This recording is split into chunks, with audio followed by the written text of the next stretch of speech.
afraid, but I don't break. I heard you question my stability. You think I'll fall just like a guillotine, but I am here to stay. Won't look away. The storm is coming, so you better start running. No, you can't control, feel it in my bones. I'm coming for the, coming for the.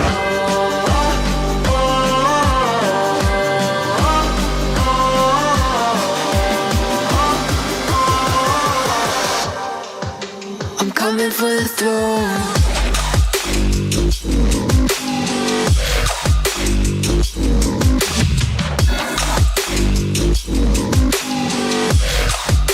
I'm coming for the throne.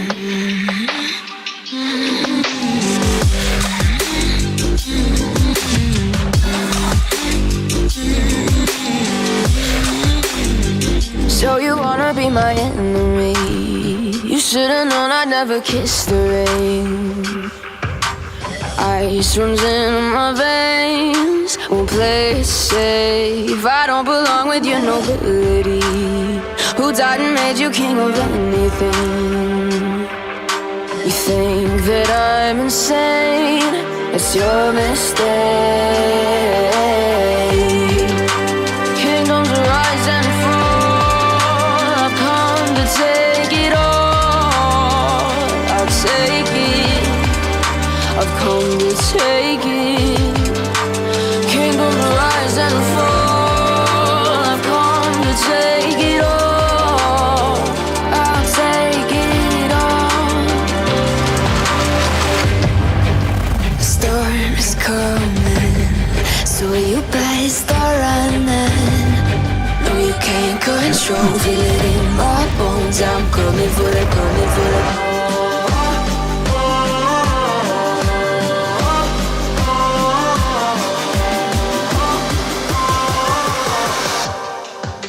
I'm coming for the throne.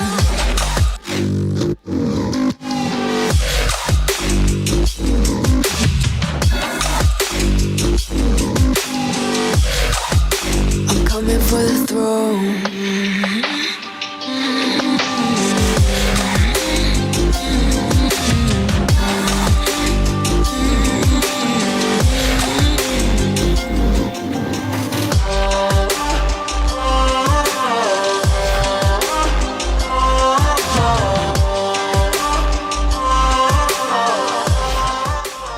I'm taking the world, you'll see. They'll be calling me, calling me. They'll be calling me royalty. Best to give me loyalty, 'cause I'm taking the world, you'll see. They'll be calling me, calling me. They'll be calling me royalty.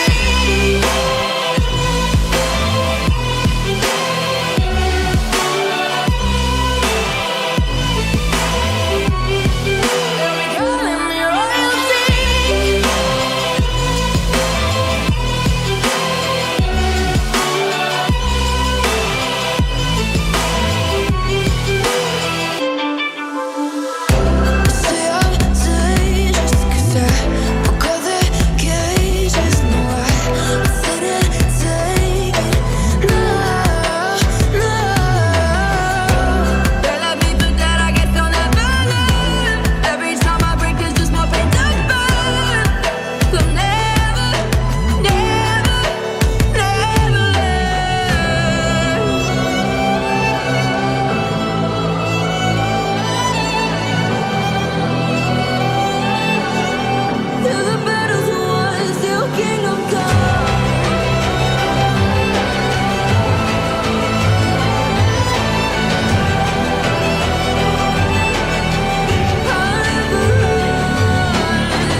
The Leather Late Night THFC Rant Show started a little bit early, so we figured, why not? Why not start a little bit early? Hope you guys are having a good day. Man, we stole a bit of a win today, didn't we? But 2-1 at the Tottenham Hotspur Stadium today. Beautiful goal. Beautiful goal from Son Heung-min. What a finish. What a finish. I'll tell you what, guys. That was about the only thing that was beautiful about that game today. I'll tell you what. But,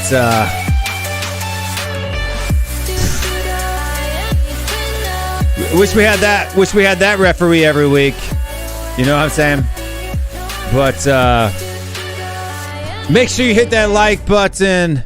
Smash the like button. Let people know that you're here. Share the stream. Share the stream. Let people know what's going on. And make sure you get into the comments there. All that good stuff. And what do we say about today's game other than, you know, wowies. But yeah, let's get into it a little bit here. Let's get into the comments. See, there's not many, you know, that's what happens when you start 15 minutes early. People are a little bit late to the show. But we got a few people in the comments there. We got Mr. Mark Swift. Big up here, sub to here, and Tottenham away too. That is correct. Tottenham away, maybe going away. Hopefully it doesn't. So make sure you do hit that like and subscribe button here. And then Tottenham away. Just search Tottenham away 2 on YouTube and or WillStewart365. But if you're watching this, you already know where that channel is. So make sure that you do that. But we got Mark Swift in the house. Big up. The link is pinned to the top. If you want to join the stream and have your say, cuss me out, or anything like that, be a man, click the link and join the stream. We appreciate all of that. Batter's in the house. Big up, Batter. I unblocked you on Twitter, so you should be happy today. Sonny, 100%. Big up. We got Grumpy Grandpa in the house saying hello. And then we got Johnny Bethanol Green / Kent. Big up, Kent. Glad you're here. All of that good stuff. We got Iggy Prince in the house as well. We're going to be bringing him on shortly when we start bringing in the guests. We got a few guests in the back already. KPV's in the house too. Big up to KPV. The myth, the man, the legend. He is a colonel of this channel. Has been a member for a long time. We got Scott M, the new CFO of Tottenham Hotspur. Carry that over from Bob's show, and he's here for the Sun Bias. Big up for the Sun Bias. And Scott is a 1-star general of the memberships here. That's right. We got Cold Shot too. Cold Shot is sitting here as well. Big up Cold Shot. KPB, Grumpy Grandpa was saying KPB, show KPB the love. All of the good stuff. And who else we got? We got Sir/Ace. Big up, Will. Are you bringing Sean today in your live stream? If Sean wants to come on, Sean's welcome to come on. Right? I'm not, like I said, I'm not scared of anybody. But the link's there, pinned to the top. Anybody who joins, I'll bring in. Graham's in the house. Big up, Graham. Hope you had a good day at the protest today. Big up the guys at the protest, by the way. Good old Brian Daigle was repping the THFCRants.com Unique Out t-shirt today at the protest. So big up to Brian Daigle and all of the guys that showed up at the protest today. It was good. The link is not at the top. Yeah, it's there. It's pinned. I can see it. I can see it. You can't see it? I can see it. But we got Joseph Monahan's in the house. Big up, Joe. Come on, you Spurs. Can't see it. It's there, man. At the top. I don't know what to say. It's up there. But it's a little blue bar at the top. Yeah, the link's pinned. It's pinned, but it's in there. Scroll up. There's not too much chat there. I think it's like the second comment on the stream or whatever. But it is there if you want to join the show. Big up talk and all of that good stuff. We got Kuva99 in the house as well. Big up to Kuva. You can't see it. I don't know why you can't see it, brother. I'll post the link in the WhatsApp group for you if you want to join the show. Do that real quick while we're waiting for some people to roll in on the show tonight. Let's see. We'll get rid of that. We'll add that. We'll add that. And then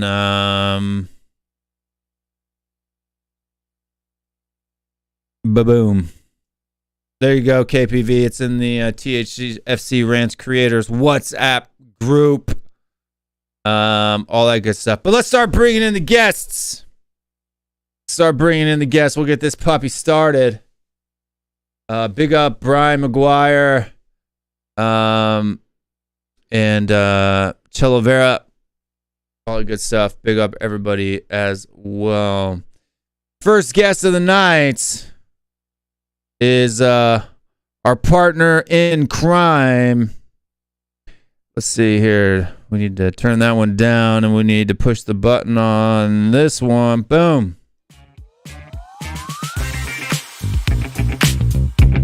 The Italian master himself always loves a good pineapple on his pizza.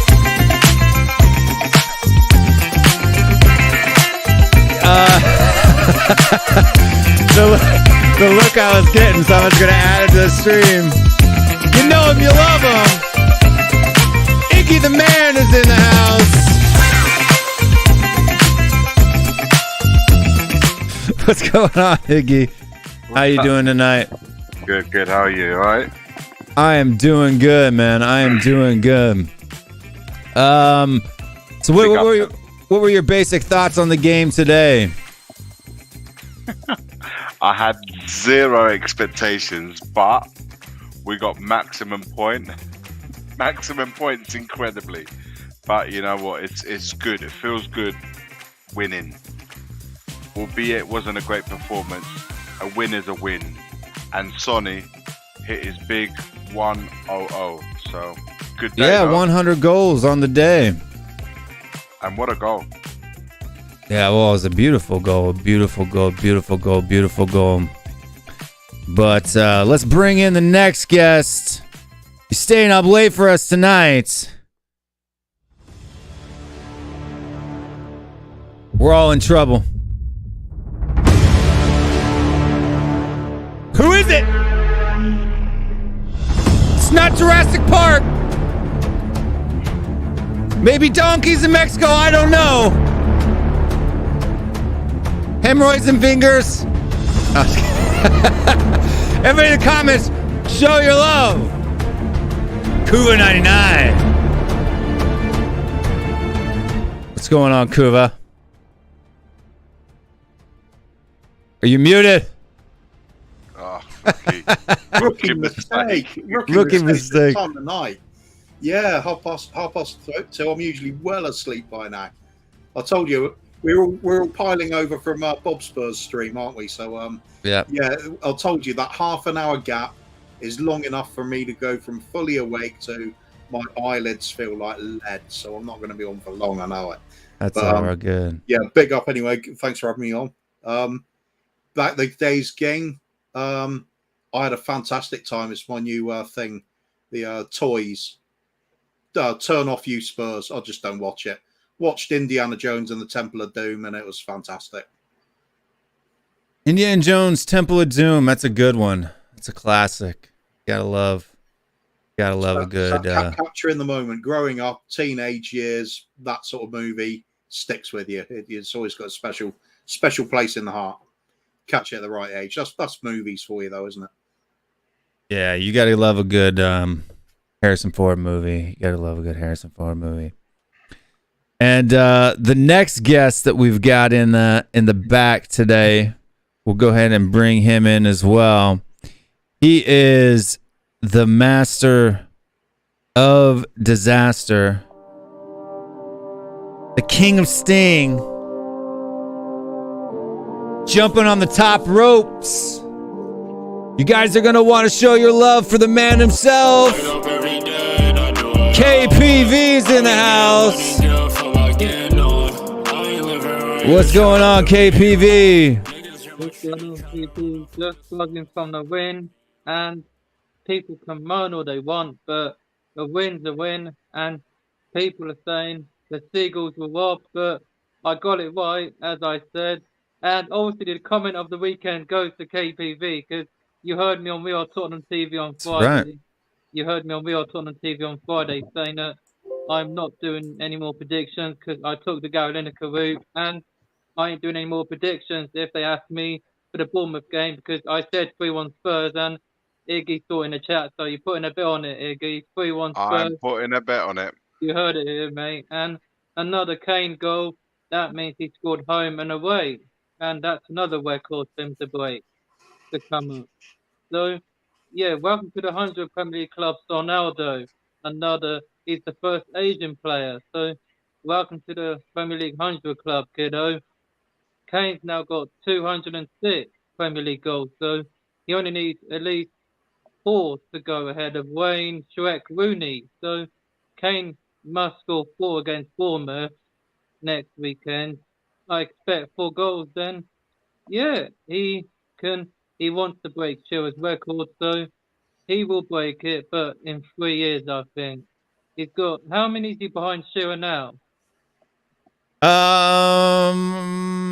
I want to say he's at like 274, or in the Premier League goals. I think Shearer's what, 236? No, 260.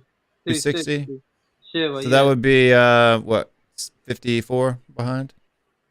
Yeah, something like that. So, Something like that. well, Jack all day when I find them, but yeah, he's definitely gonna break it, because people are saying you're only a legend if you win stuff. Look, I don't care. Like, Kane wants to win stuff, then he'll have to go somewhere. But there's no way he'll join Chelsea, because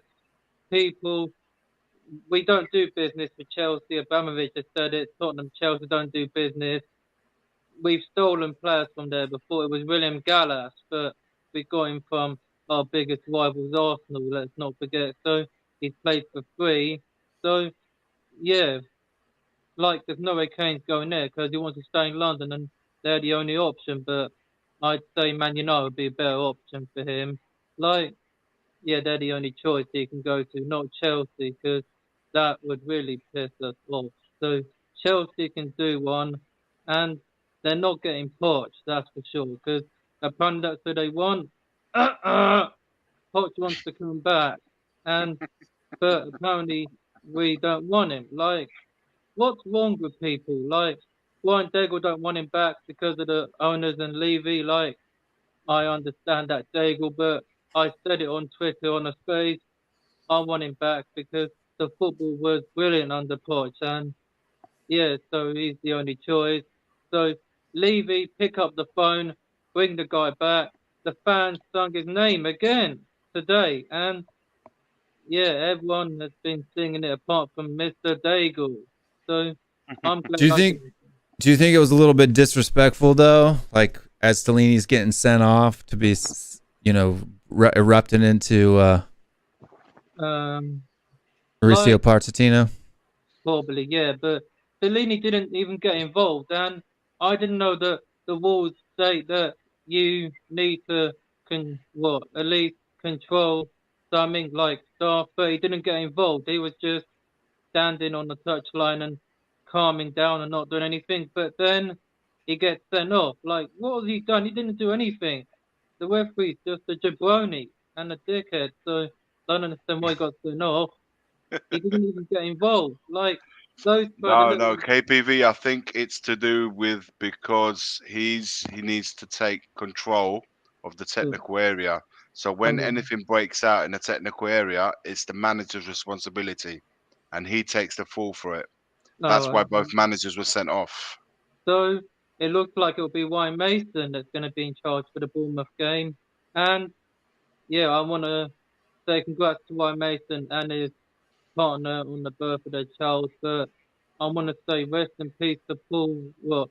Can't remember what his name is from S Club 7. I heard the shocking news. They're back, and I was looking forward to seeing them, but it will still go ahead. Rest easy, my friend. And the comments are disrespectful to him. Someone saying that he's the problem, but I don't like it what they said about him. Big up Tony, big up brother. Not right, appropriate about Paul from S Club 7. Not accepted. I will not accept that bad behavior from any fan who said that Happy said not acceptable, people. You're clearly not a fan of the band. I am. And Tim was asking me what's my favourite song, and I'm not gonna answer that question again tomorrow if Ben and Tim ask, because I ain't telling him that's favourite song. So they'll have to guess. So rest easy, cool as I'd say. Good deal. But I mean, just thoughts on the games for me. Like, I know Kuva, you didn't watch it. Watched some different, some classic movies and stuff like that. And big up to Mark Swift for the £5 super chat. Big up to Son on the 100. I'll make sure he gets that £5 for the congratulations. I'll send that to him. I'll send it to his Cash App here after the show. Because apparently I got Son bias, right? So it must mean that I've got him on speed dial. A little bit, just a little bit. But we've got Scott M in the house too. Big up Scott M. Scott Munn's in the house. Scott Munn's in the house. Yeah. Muns and buns. Oh, you got to have the music when he comes on his own intro, like money, money, money. Money, money, money, money. But reminds me of that WWE one. What was it? McMahon, isn't it? He had that intro money. Yeah, Shane McMahon. Yeah, that's the one. Yeah, KPV is the WWE expert. How did it go? I remember it. Here comes the money.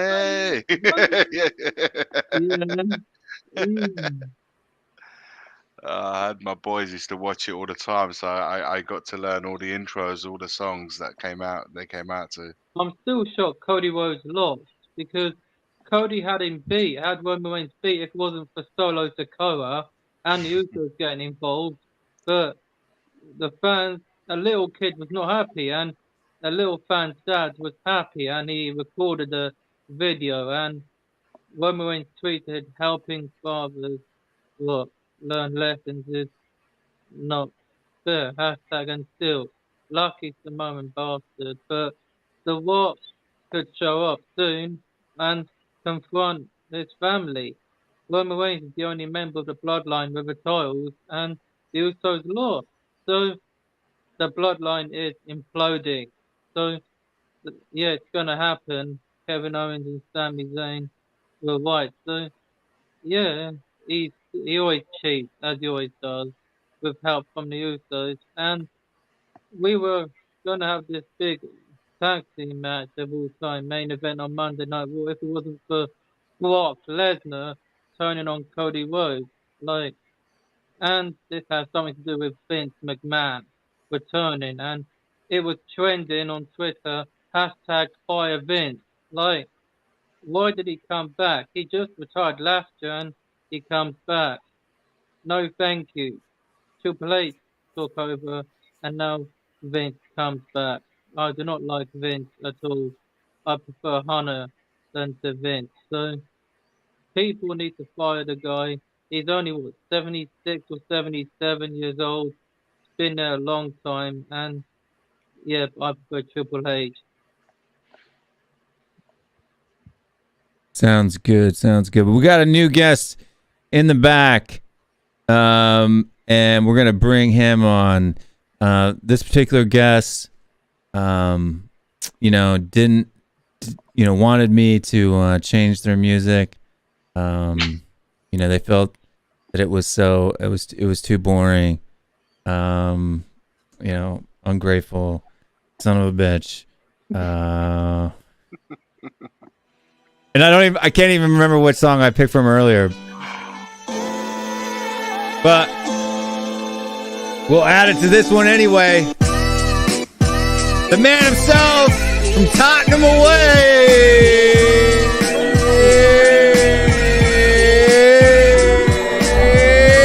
Stelios in the house.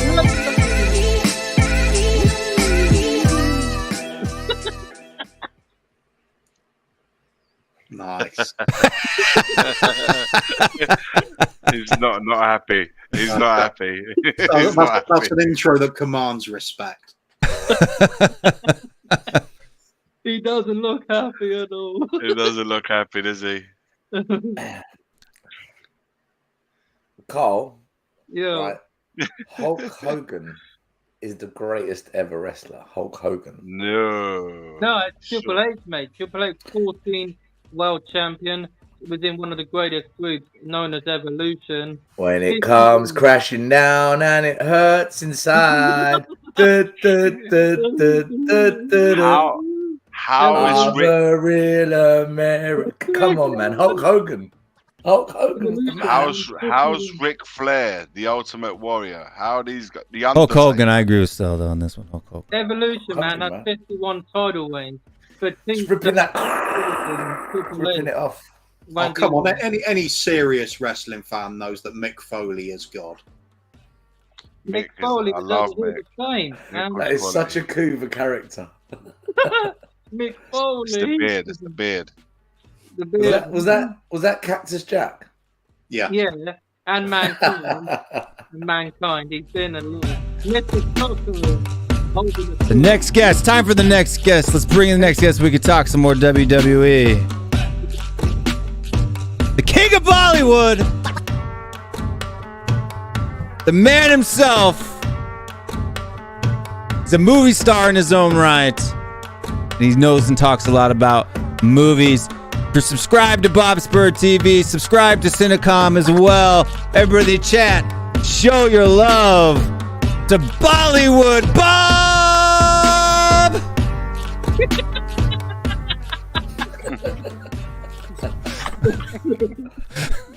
Giant haystacks, man. Giant haystacks. Can't beat it. Giant Giant haystack. haystacks, yeah. That's it. Big up, Bob. What were your thoughts on the game today? I don't know, man. Oh, I like your prediction, Carl. yeah, I saw you on We Are Tottenham TV. You saw it earlier. It yeah, was like, Ben's like, no, it was Sim, wasn't it? What's your yeah. prediction, Jack KPV? I don't give predictions anymore. I'm doing Gary Lineker. I don't give predictions. There's no point. I don't give predictions. 2-1 Spurs. It was brilliant. Yeah. What's going on with the signal here? That's funny. I quite liked Hacksaw Jim Duggan as well, actually. Hacksaw, but we got two more guests to bring in, and then we can go back to WWE because I'm sure the game itself is going to be pretty boring to talk about. Good Yeah. result. Good result. Good result. But the next guest here on the show tonight, where is it at? All the way from Malaysia, yay! Stepping it up, stepping it up. Everybody in the comments, show your love for Elias from Stepping Up Spurs. What's going on, Mr. Elias? Nothing, just a bright Easter morning here in Malaysia. Happy Right. Easter. Happy Easter. Yeah, happy Easter. Every single one of you is celebrating. Yeah, I just came back from church this morning, and now I'm here for the THFCRants show. Good deal. Well, let's bring in the next one too, and then we'll go. We'll get everybody in as soon as we can. From the great state of Florida, the man who makes the ladies moan. His beard is overgrown. Everybody show your love from Mari Spurs.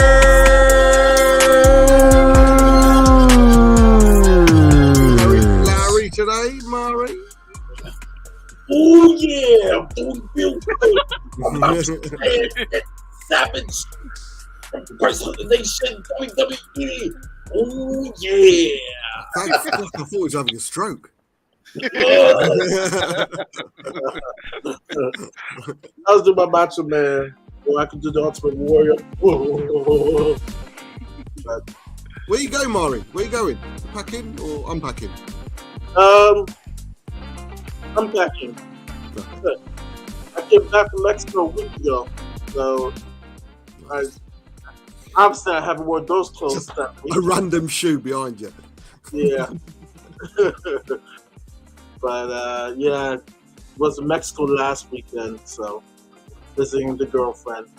So yeah. Big up the girlfriend. But we got one more spot on the show tonight, and that goes to the man, the West Coast Canadian, Sun Bias, the Sun Heung-min apologist, which was the opposite of what he was last year. Show your love for Scott M. Trotman, you mean? Hello. I was gonna come in with a Here cool comes the wrestling money. intro, but I don't know wrestling well enough. And then I thought I heard Kuva talking about Temple of Doom, and I was gonna do a short round impression, but I'm like, no. That doing a fake mock Asian accent is more for Bob's show, not really for the No, show, do it, so. please. I'll wait till you want- later on to get canceled for that. Do you want me to get to give you a more like fitting? No, I won't do it. Good to see everyone today after a Congratulations, big Brian, important win. For your new role as CFO at Spurs. Congratulations. Yeah, congratulations, Scott. Congratulations, Scott. Yeah, all the years of calling out Levy finally paid off. Now I'm there, and as I've always said, Levy in. He's taken our club to heights we could never imagine. It's all oil money that's held us back. He's the top owner that we could ever wish for. So That's right. see me as a regular guest now on Spurs Talk Show every week. So there we go. Spurs Talk Show. Appreciate it. You just got me in trouble there. I wasn't even thinking. I was just repeating what he said.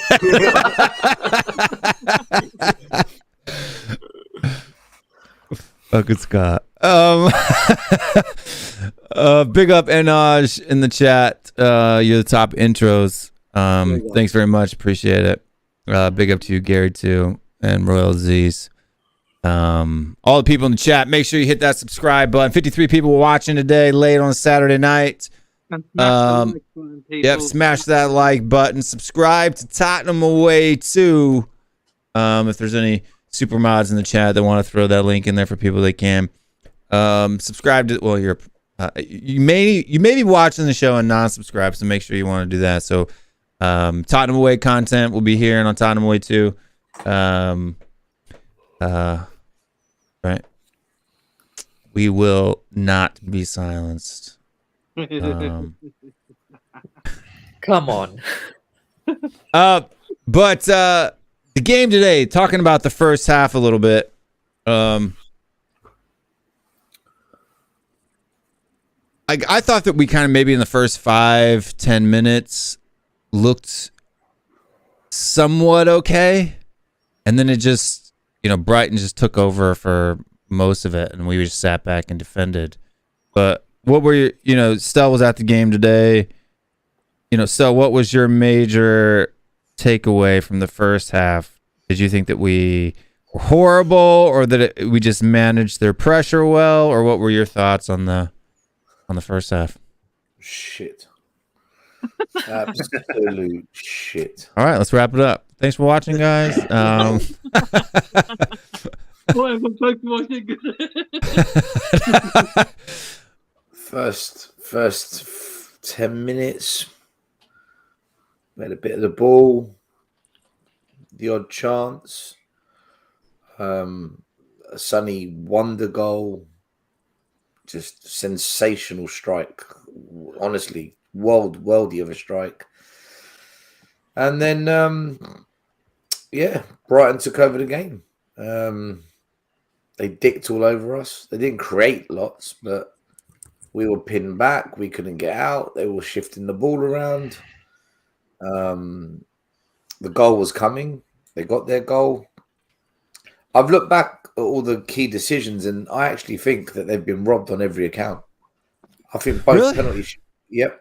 I think both penalties should have been given. No, I disagree. Massively. No, I agree with that.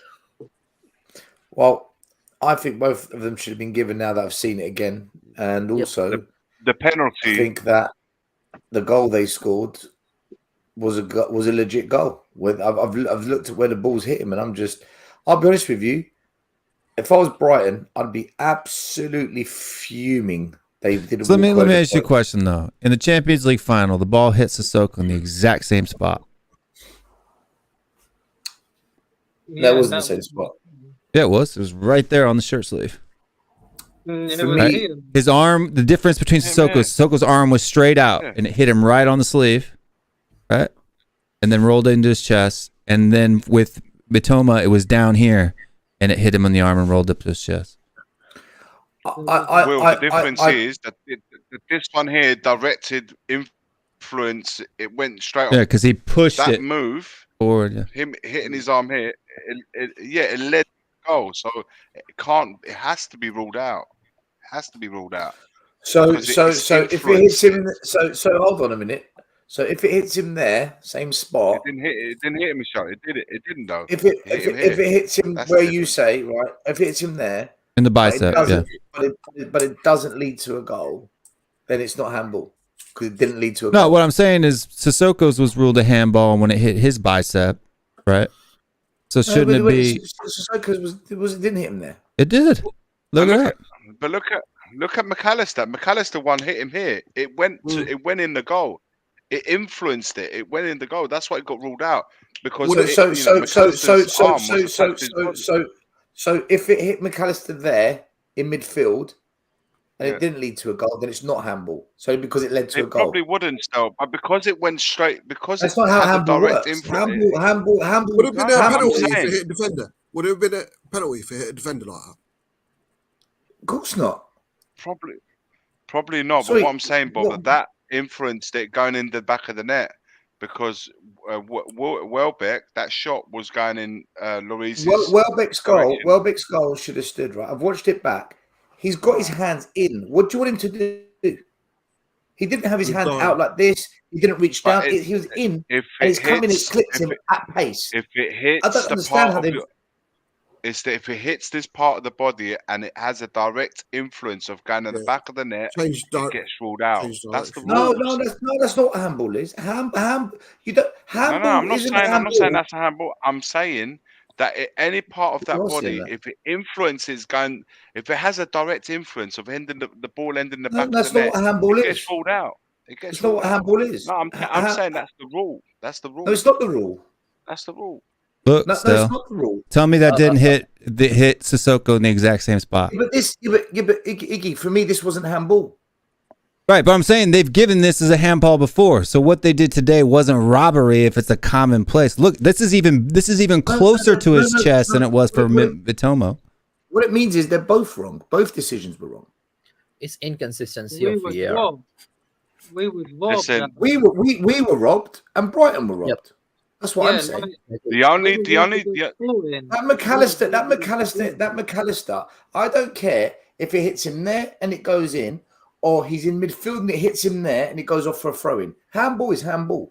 No, I'm just giving you my opinion on what I saw. I watched it back, and I'm saying they've been robbed on every single decision. Even They But if That's it's a not the rule, rule. still, if it's a rule, It's not the rule. It's a rule. If it directly, if that ricochet of the arm has a direct influence in the ball going in the back of the net, it It's gets not a ruled rule. out. No, it's It not. is, It's not and a that's rule. why they got ruled out. That's That why is it got not a ruled out. rule. That is not a So rule. what? They decided today to wake up and say, Brighton, Handball, that's not going. the definition They decided handball like that. is not Okay. determined. The definition handball is not determined whether the ball goes in the net or not to determine if it's No. handball. That's No. not what handball Hold is. on. No, there is the new rule. The new rule is that a goal cannot come directly from the arm. It can't. Fucking what's wrong with saying, That's the man? new No, rule. no. Yeah, I'll read it to you. Yeah. Put it up on the screen. I'll read it for That'd you. be good. Put it up on the yeah, screen. don't trust you. Put it up on the screen. Did anyone see Llorente against City in the Time to Champions go to League? school, kids. If I could just interrupt at this point, I'm just going to say I had no idea that this show was going to degenerate into football talk. And What? I am going to be out of there. I'll see you Good Good later. night, Kuba. Thanks for coming on. Appreciate you. Later. Did anyone see Llorente against City in the Champions League when Peter Walton said it came off his hip, not his arm, man? Man That was City, his the hip. third That goal. was his hip, man. Yeah, That was his the hip. Champions League, yeah, a couple of years ago, on the road to the final. Yeah, Yeah, that was right though. That's a correct decision. That was right. yeah. That was It came off his hip. It came off his leg, and the referee gave us the goal, so we still went through to the final. So I don't know why City fans were saying they were robbed, but Sterling was offside because Aguero headed it, and Sterling was offside. So City fans, you can moan all you want, but we still deserve to go through to the semis and all the way to the final. So cry all you want. Okay. But my feeling is, personally speaking, I thought that Welbeck shot hitting McAllister where it did and going the back of the net. I personally would have given that goal. I'd have given that goal. The other fella that hit his arm here, no, that for me is ruled out. Yeah. And the other one, the penalty was a Stonewall penalty. Højbjerg got Hey, it we're wrong. not even Stamped him spoken on his about foot. Longley holding Dunk back. I Yeah, thought that yeah. was a penalty. So, Yep. so Here, I- this I- is I'm in even. agreement, but I also am understanding of the rule. The rule is that if it hits a part of your arm and it goes directly into the goal, it gets ruled Not only out. this, if you look here, the rule's been Will's just made that clarified. now. Will, you've just made that. I didn't. It's from Yeah, ifab.com. quickly drawing it up. Yeah. But yeah, I'm that fast. It's a graphic design. The ball did clearly hit Matomo lower than this mark here. Clearly, right? Yeah, the bottom but- of the because it's the bottom of the armpit. It's from the it's This where the isn't top the of the armpit McAllister starts one. across. This Huh? isn't the McAllister one. The one that So, he but I'm looks- saying Matomo is obviously a handball by according to this graphic, which comes from Law 12, right? Sissoko, though. Because if any part of the ball touches it, right? So Sissoko. It's the bottom of the armpit, not the t-shirt sleeve line, right? Sissoko So was this, borderline then. yeah, that's probably why they called it because it touched below his armpit because his arm was raised, right? Yeah. So if his arm would have been down, he probably would have. It probably wouldn't have been a handball. But the fact that when his arm came up, it now touches something below, part of the arm below the bottom of the armpit. Well, where's the McAllister one? Right. Hold on, yeah. These are the changes for this year. To Hold answer LA 007, it did McAllister. As Welbeck's taking a shot, McAllister's looking at the goal, and the ball's ended up hitting him here. Yeah. So he's not influenced it in a sense that he's manipulated the ball to go in his stride to go in. It's hit him as Changed the direction. Welbeck was behind him. It's hit him in. It's gone in. The other fella, I've forgotten his name. Is it Minoto? What is it? Yeah. Mitoma. The ball's come to Mitoma. this side, and he's controlled it. So he's manipulated the ball to where it wanted him to go to then finalize the move into the goal. So because he's manipulated it in that way, it has to be ruled out. Yeah, That's here's my the, interpretation of it. here's But the it's law. also a rule, guys. It's a rule. here's It's the a law rule. here. It's handling the ball. So it's here. Scores in the opponent's goal directly from their hand or arm, even if accidental, including by the goalkeeper, immediately after the ball has touched their hand/arm, even if accidental. So it doesn't have anything to do with making the body bigger or anything. If the ball comes off the arm and goes into the goal, it's immediately It's ruled out. ruled out. Can I read the whole thing? Will, not that bit. I need the context. Yeah, from the top. Get a notepad. It is an and pen. offense if a player deliberately touches the ball. I just need to read it from the top. If it's an offense, if a player Handling the ball. Yeah, that's it. Yeah, that's it. Cool. It's an I offensive wish you lot player. read the rules before the season starts. With the hand arm, for example, moving the ball. Yeah, As and if it's the you bottom look of the it. armpit, not wouldn't every be at touch of a this player's stage. hand arm. is- Well, 1 second. I need to read it. Let it down. Yeah, that's it. Leave it there. That's it. The rules are meant to be read before the season starts, not in April. No one's read it before the season starts. I read it every time before the season starts. Iggy has it. You don't read the IFAB changes when they come out every year? I study football. This is I don't get much sunshine in the summer. I read rules. My rules. By the time the season starts, I want to know everything. From the hand on evening accent. Yeah, I mean, it seems like the rules. By the rules, that's okay. I would say for myself, I don't agree with how the rules written. I think especially the McAllister one. His hand didn't do Definitely need anything. revising. I agree, Scott. I agree. By the law, it looks like it's McAllister didn't even have a clue that where the ball had come from. He just Yeah, by these laws, then it was the correct decision to just. I agree with you boys. What you boys are saying, I agree with. But that's what I'm saying. It's the rules. It's not me. And here's the thing, too. Law 12, any other thing other than the handball law is all on the referee's discretion. So if the referee doesn't consider it a foul, it doesn't matter if we do, if Jesus does, if Allah does, or anybody does, Jehovah, it doesn't matter. It's down to the referee. It's all within his purview. It's like the one against Lisbon when Kane scored the winning goal in stoppage time. We would win the group and go to the last 16, but the referee decided to rob us and offside. We're saying offside, and the ref was laughing. But his take, So, like, man, we was robbed against Lisbon at home, and that's still. And the ref, Hoiberg told him he wasn't going to shake his hand, which I absolutely loved. And someone on Twitter has it as their profile picture. The referee's still laughing, like we was robbed against Sporting Lisbon. Still, that still pisses me off. Like, right. Well, I mean, the funny thing about the Sissoko one is it happened. So they had announced the rule changes for the next season, hadn't even taken place yet. At that time, it was still like intent. There was none of this makes the body bigger. It was an intentional, right? But they had changed it. The changes were approved to start in the next season, and they applied those rules early in the Champions League final and called this a handball. But like you got people like Terry from the TFT or whatever saying that it's the arm sleeve, it's the sleeve of the shirt. It's not. It's the bottom of the armpit. It's not. Has nothing to do because otherwise clubs could make their shirt sleeves really freaking long. Yeah. Right. Like, yeah. So yeah, it is. It's the bottom of the armpit. It has nothing to do with the sleeve. But that's why Sissoko's was a handball. It would have been a handball under the new rule, but under the old rule, it wasn't. Exactly. That's a really valid point. Why don't teams wear long sleeves anymore? Yeah. VR should have had a look at that. VR should have had a look in the final, and we just.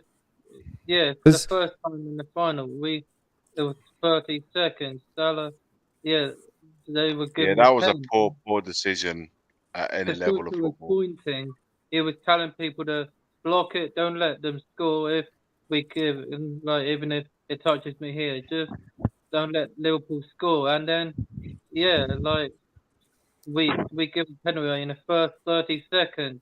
That's probably the first time in the Champions League final that it has happened. Like, still, people hasn't happened since. Yeah, it's Madrid. Like, yeah.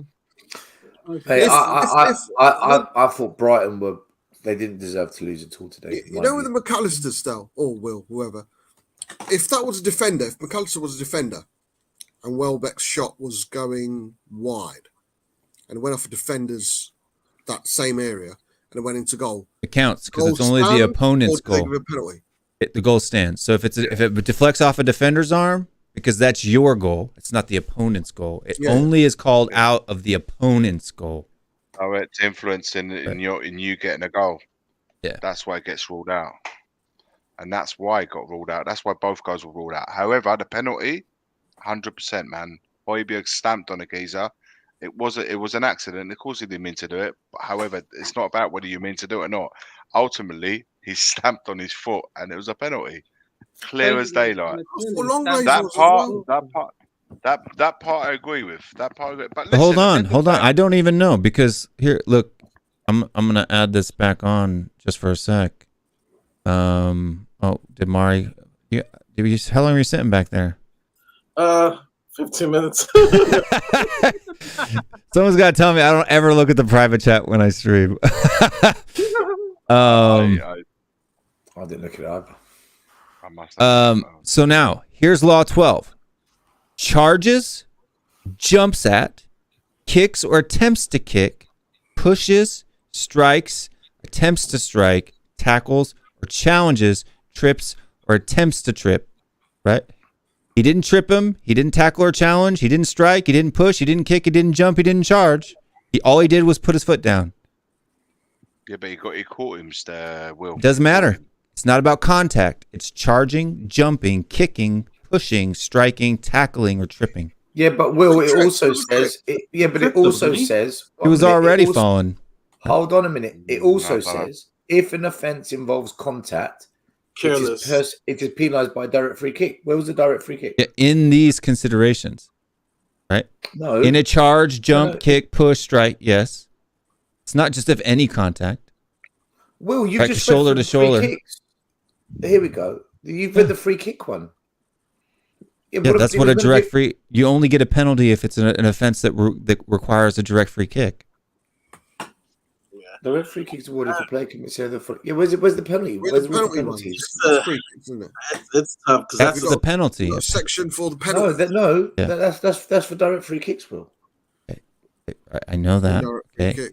Indirect free kicks. Penalties are only awarded for offenses that go into arise from a foul that is a free kick foul. You don't get a penalty for an indirect free kick No foul. such thing as a free kick foul.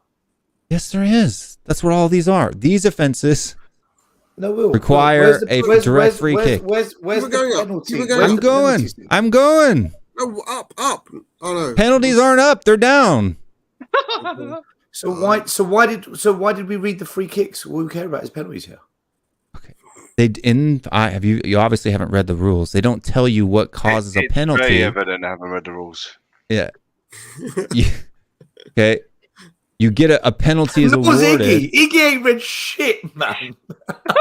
I know about this making rule that about read the hitting your rules. arm Get outta here, before man. hitting the He's back of the net. I was Here right. we go. I about saw a that. penalty kick. That's restart of play, fouls, misconduct, right? Right, if Do the ball's out of play. There's got to be a section on free kicks. I mean penalties.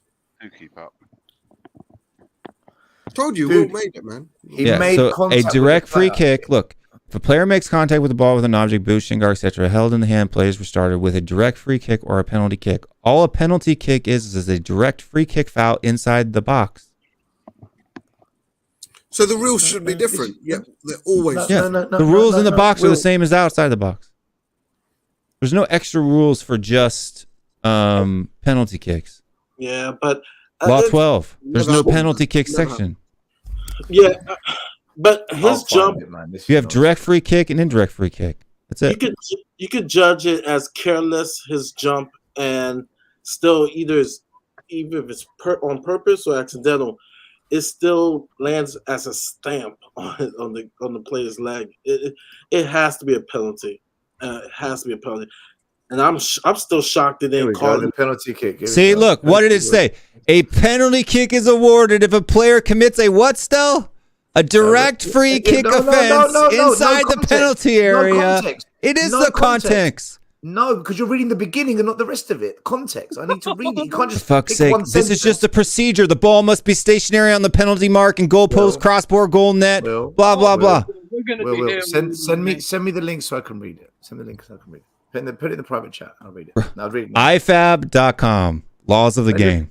Okay, keep it in the private chat and I'll just read it. Put it in the private chat. Law 14 is about the procedure. When a penalty kick is awarded is for a direct free kick violation in the penalty box. That's Is it in it, the bro. private chat yet? I just put in the private Use chat. the ref, man. I'm just asking you to put the link in. It was just put the. We got minerals, yo. Minerals. Wrong this muddin'. Muddin' this wrongin'. Exactly, man. The rules don't lie. At the same time, bro.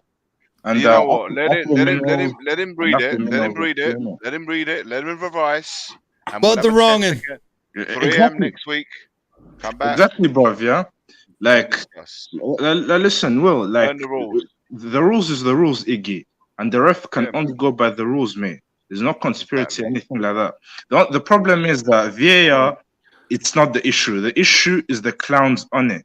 Like Howard Webb. You know, that guy is the biggest brown envelope in the game.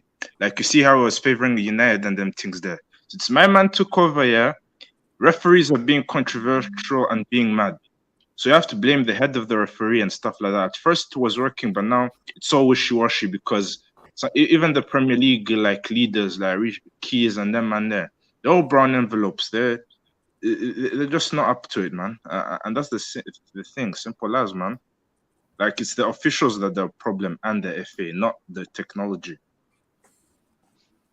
And they can only go off by that script. You know what I mean?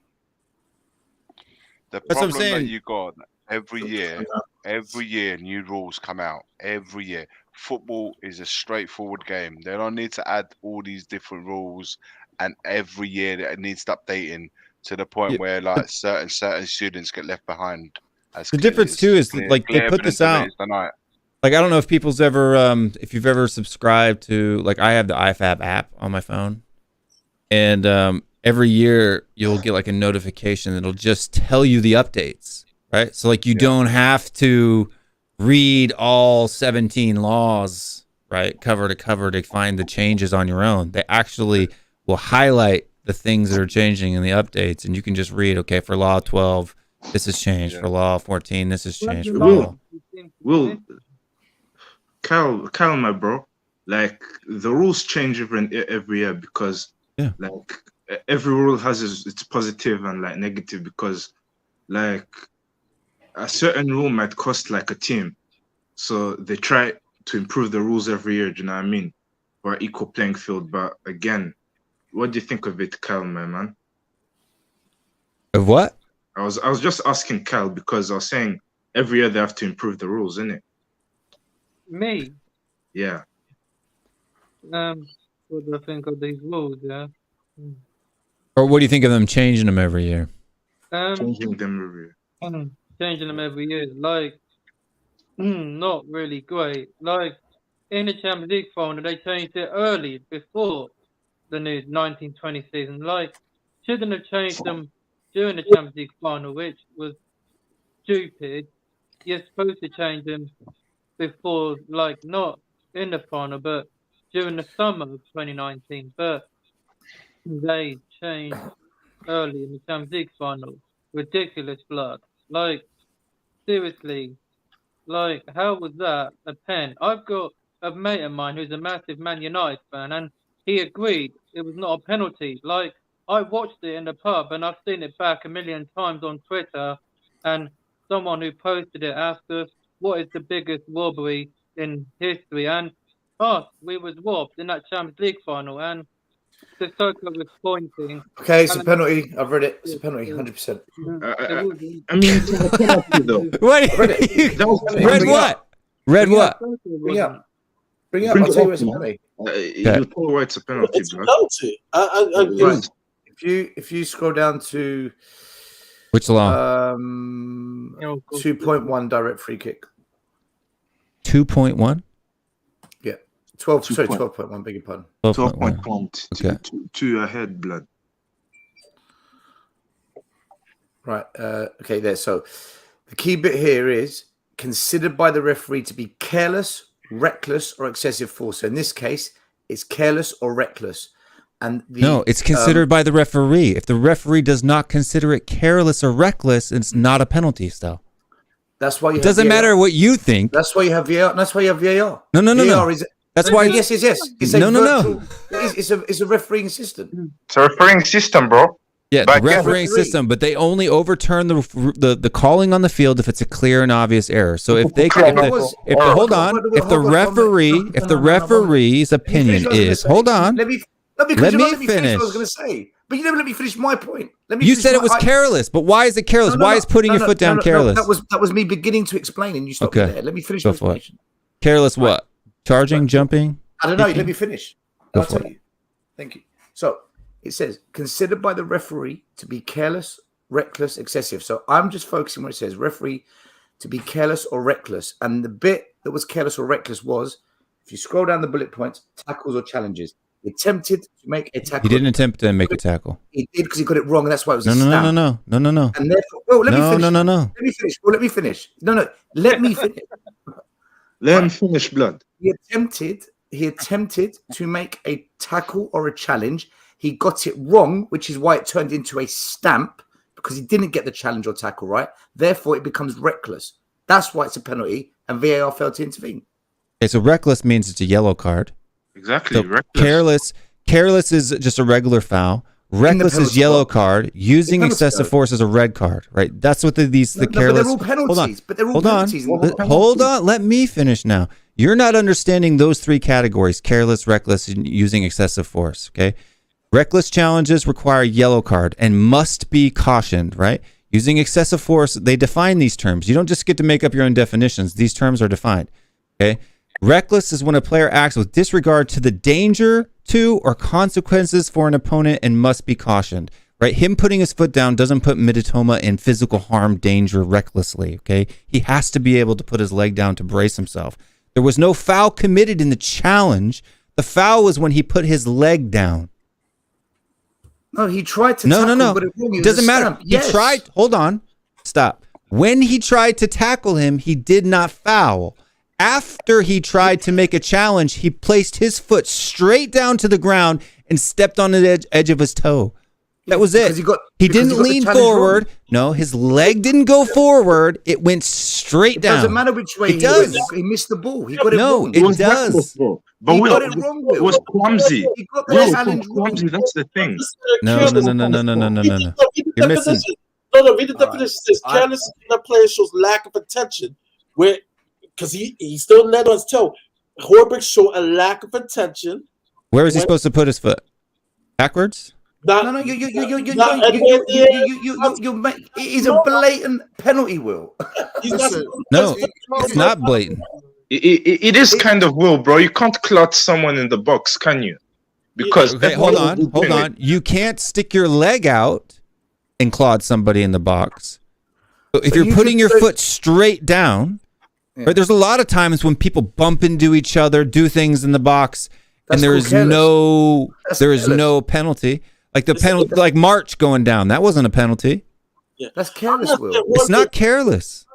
Careless means not paying attention, not doing something purposely. So when you stamp on someone's foot, you're not paying attention to what you're doing, unless you did it on purpose, and then it's excessive force. It's a penalty, man. All day technicality. We can go down the technicality all we want, right? Read the books. By the way, Minerals, big up, man. Finally get on stream with you. Big up, Bob, man. The Rolex, man. It was for you. In it, bro. But 99% of the time, that's a foul outside the area. I don't think it is. It will, man. Nine times out of 10, the referee outside the box will give a foul. Hold on, this referee didn't. There was multiple times when people got stepped on, kicked, clattered, and he didn't call nothing. Guys, can I just say two things, right? Can I say two things? Number one, there were many decisions, in my opinion, that were wrong in this game on both sides. And number two, I'm glad we got away with it because we won the game, right? And there's times this season where it's gone the other way. But for me, just being honest, that's a penalty, man. Yeah, that is a penalty. That's a penalty, Will. I do agree with you that it's all by the rule book. But again, like every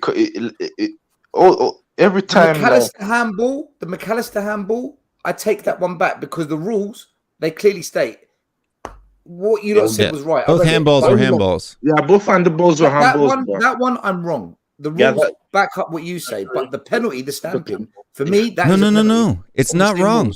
But hold on, it's not wrong because it is in the discretion of the who? Is it the one for the Premier League? Following offenses against an opponent in manner considered by the referee. No, in the new the new Premier League rules on VAR is they will not overrule the referee's decision on the field unless it is a clear and obvious error. If the referee says, in my consideration, hold on. If the referee on the field says, in my consideration, it was not careless, or he didn't charge, jump, kick, push, strike, tackle, or trip. I will say Clear and obvious. Clear and obvious would be like he stuck his leg out, right? He sticks his leg out, trips the guy. The referee doesn't call it. That's clear and obvious, right? But a player putting his foot straight down. What's the better match for Stepping on toes happens, right? What about Dunk stomping on Romero's foot intentionally in the box? They should be in what, straight red? That was straight red. That is a foul as well. That is a foul as well, Will. But that's using excessive force, is it not? Yeah, Will, that is a foul as well. That is a foul as well. But I'm not talking about this incident. Straight red.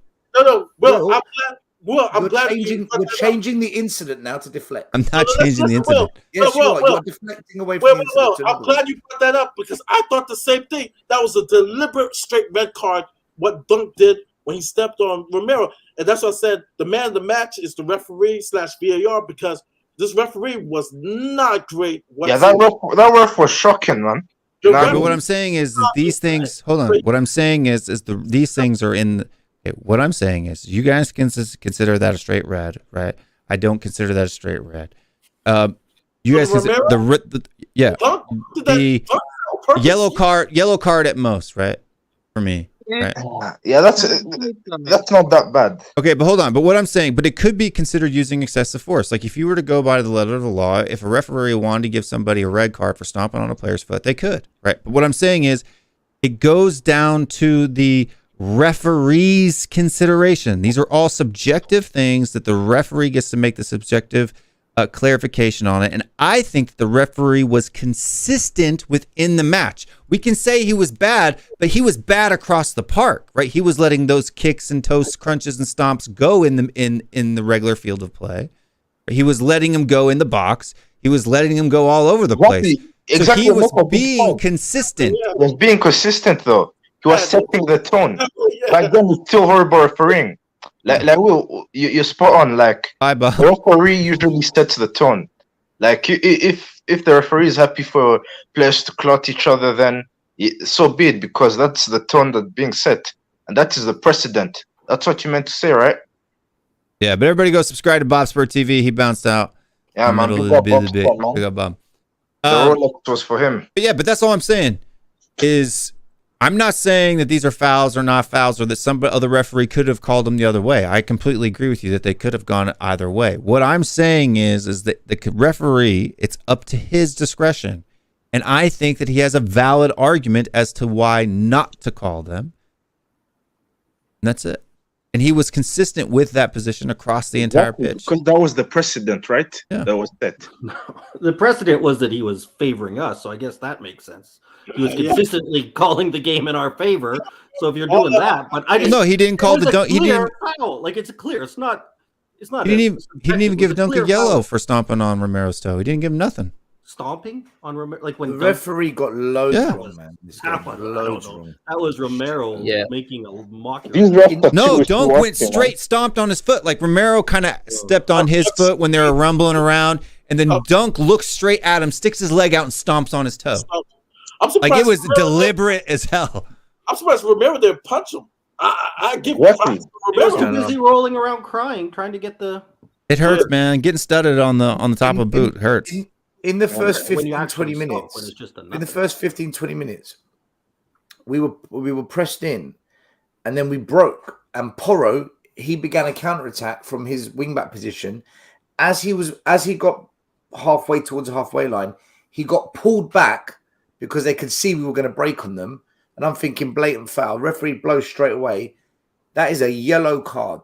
Nothing. Yeah, I remember that. Nothing. Yeah, Exactly. This referee, the whole game was all over the place, man. That's what I'm saying. He was consistently letting things go. Exactly. That's my point. Set the precedence still. He consistently was shit. Like, if he has but that's what I'm saying. Referees are different individuals. If he reads the rules and his interpretation of the rules are X, Y, and Z, and his standard is this, as long as he's consistent to his standard, I don't have a problem with that. You just got to learn the referee. You got to learn how to play. Exactly. Still, right? He set the tone of the game. Isn't that the referee's job? Isn't it? If that was 1-1 and the stamp was against us, we would be going nuts. Right. Of course. So why aren't we going nuts now? It's the other way. Because if somebody would explain it like I'm explaining it now, I would agree with their logic because their logic's sound. Okay. Why is this thing? Oh no, that was just that's I was like that's a clear style penalty. I mean, it's a penalty all day long, man. I mean, anyway, it doesn't matter. It doesn't matter. But if it was like Ronaldo, aka Ronaldo, oh, they would have given. Right, but what I'm saying is like there's a lot of, the only reason why I'm fighting this, to the point, is because I want people to understand when you got other channels out there saying that we need to fight this, storm the pitch pitch if that happens to you, right? Like, don't forget, surround the referee. Don't hit him, but surround him. Like, exactly, that doesn't make sense as well. Like, he's the same guy that said that Martinelli's goal against United shouldn't have stood. Yeah. And then if we can recount to saying VAR is a disgrace. I mean, make your mind up, man. Seriously, too many wishy-washy, man. Yeah, but it's not even being the wishy-washy. It's the fact that he's almost to the point of inciting violence, right? It's like, rush the pitch, players walk off, don't hurt anybody, right? But break onto the pitch, interrupt the game, get the game canceled because VAR is crap. When actually the referees, right? He said both handballs weren't handballs, which they were by the new laws. And then the penalty. The only one for me that I think we got away with was the long lay handball. That should have been a penalty. I remember that. Yeah, I remember that too. Yeah, man, that should have been a penalty. But again, was it hard because the players are crowding the box and the referee couldn't have and the cameras couldn't see it because there's too much players? Yeah, I get maybe they didn't get footage of it hitting his arm. I don't know, but for me, the long lay handball was the only one that we got away with today. Exactly, that's the only thing, man. And he wasn't complaining when United back in the days, and even in this time of year when they get decision. You know what I mean? Do you want to hear something crazy? Since Brighton got promoted to the Premier League, this is probably the best Brighton team I've ever seen. And this is the worst Tottenham team I've seen. And this is the first time ever since they've been up, we've beaten them home and away in the same season. That was 18-19 the last time we done a double over. Interesting. When? 18-19. Yeah, that was the last time we done a double over them.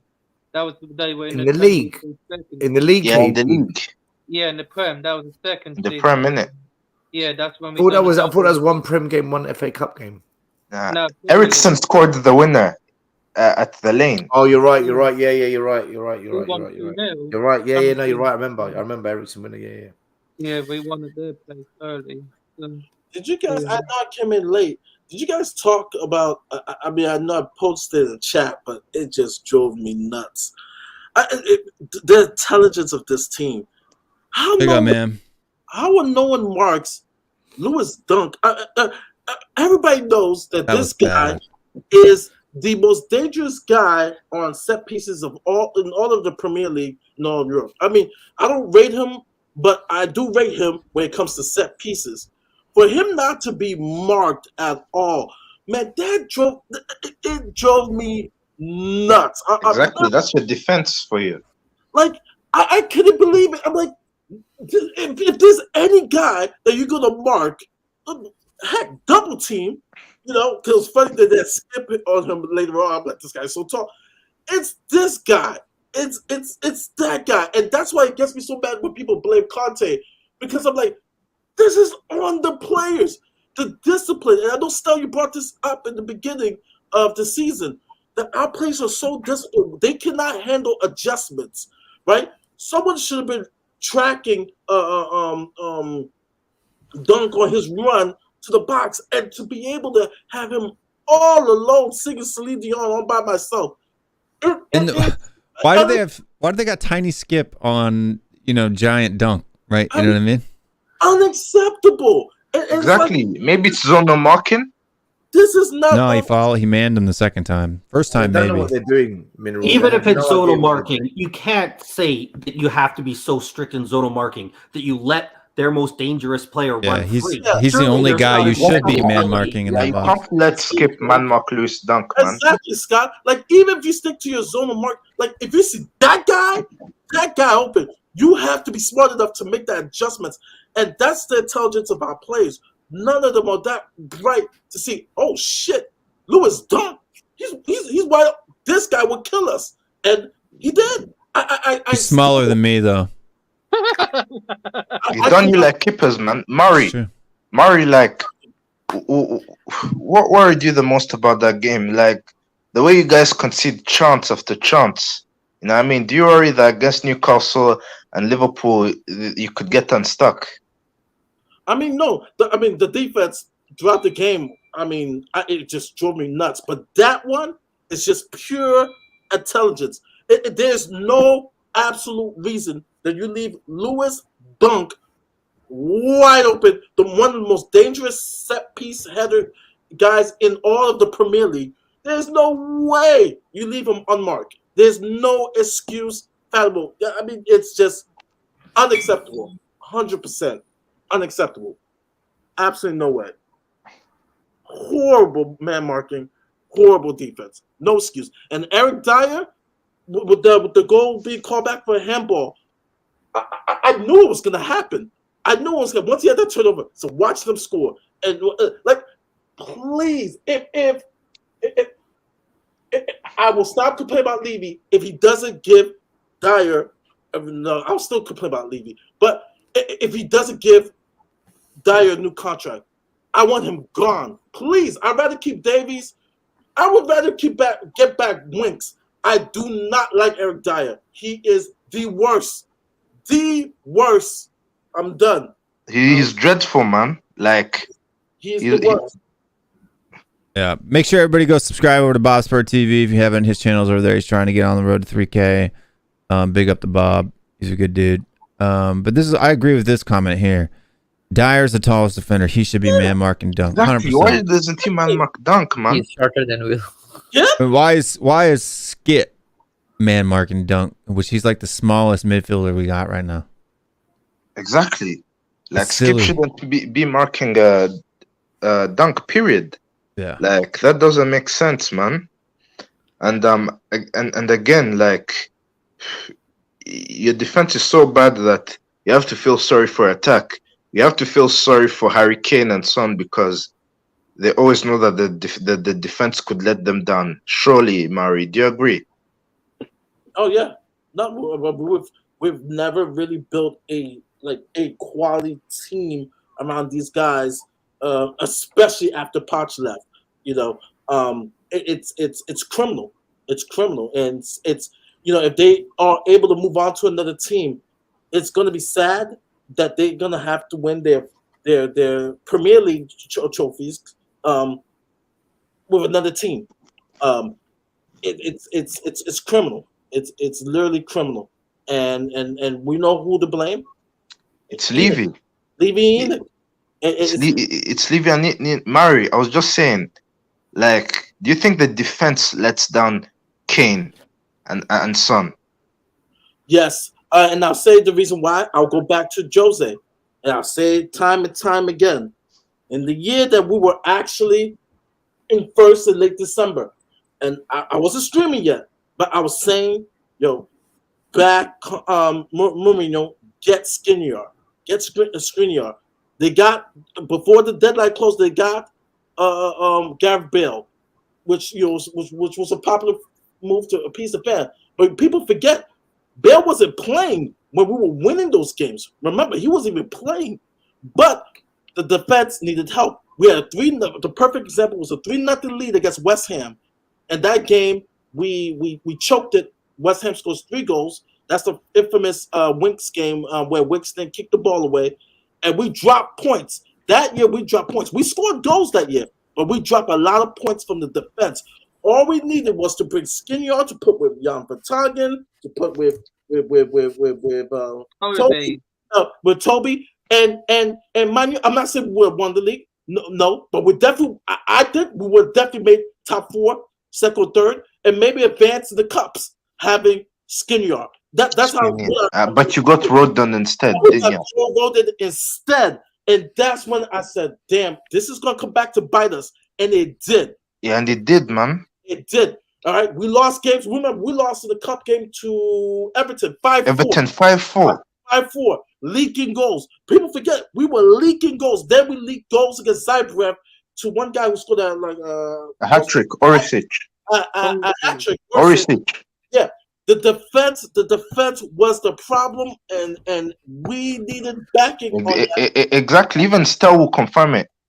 Like, when you have world-class attackers like Kane, Son, Kulu, and them, man, like, do you think the pressure is always on them because the defense lets them down? From a tactical point of view, do you think that's true? That Kane is always under pressure because of the defense? Yeah. You have. I'm asking Stel from a tactical perspective. From a tactical perspective, no.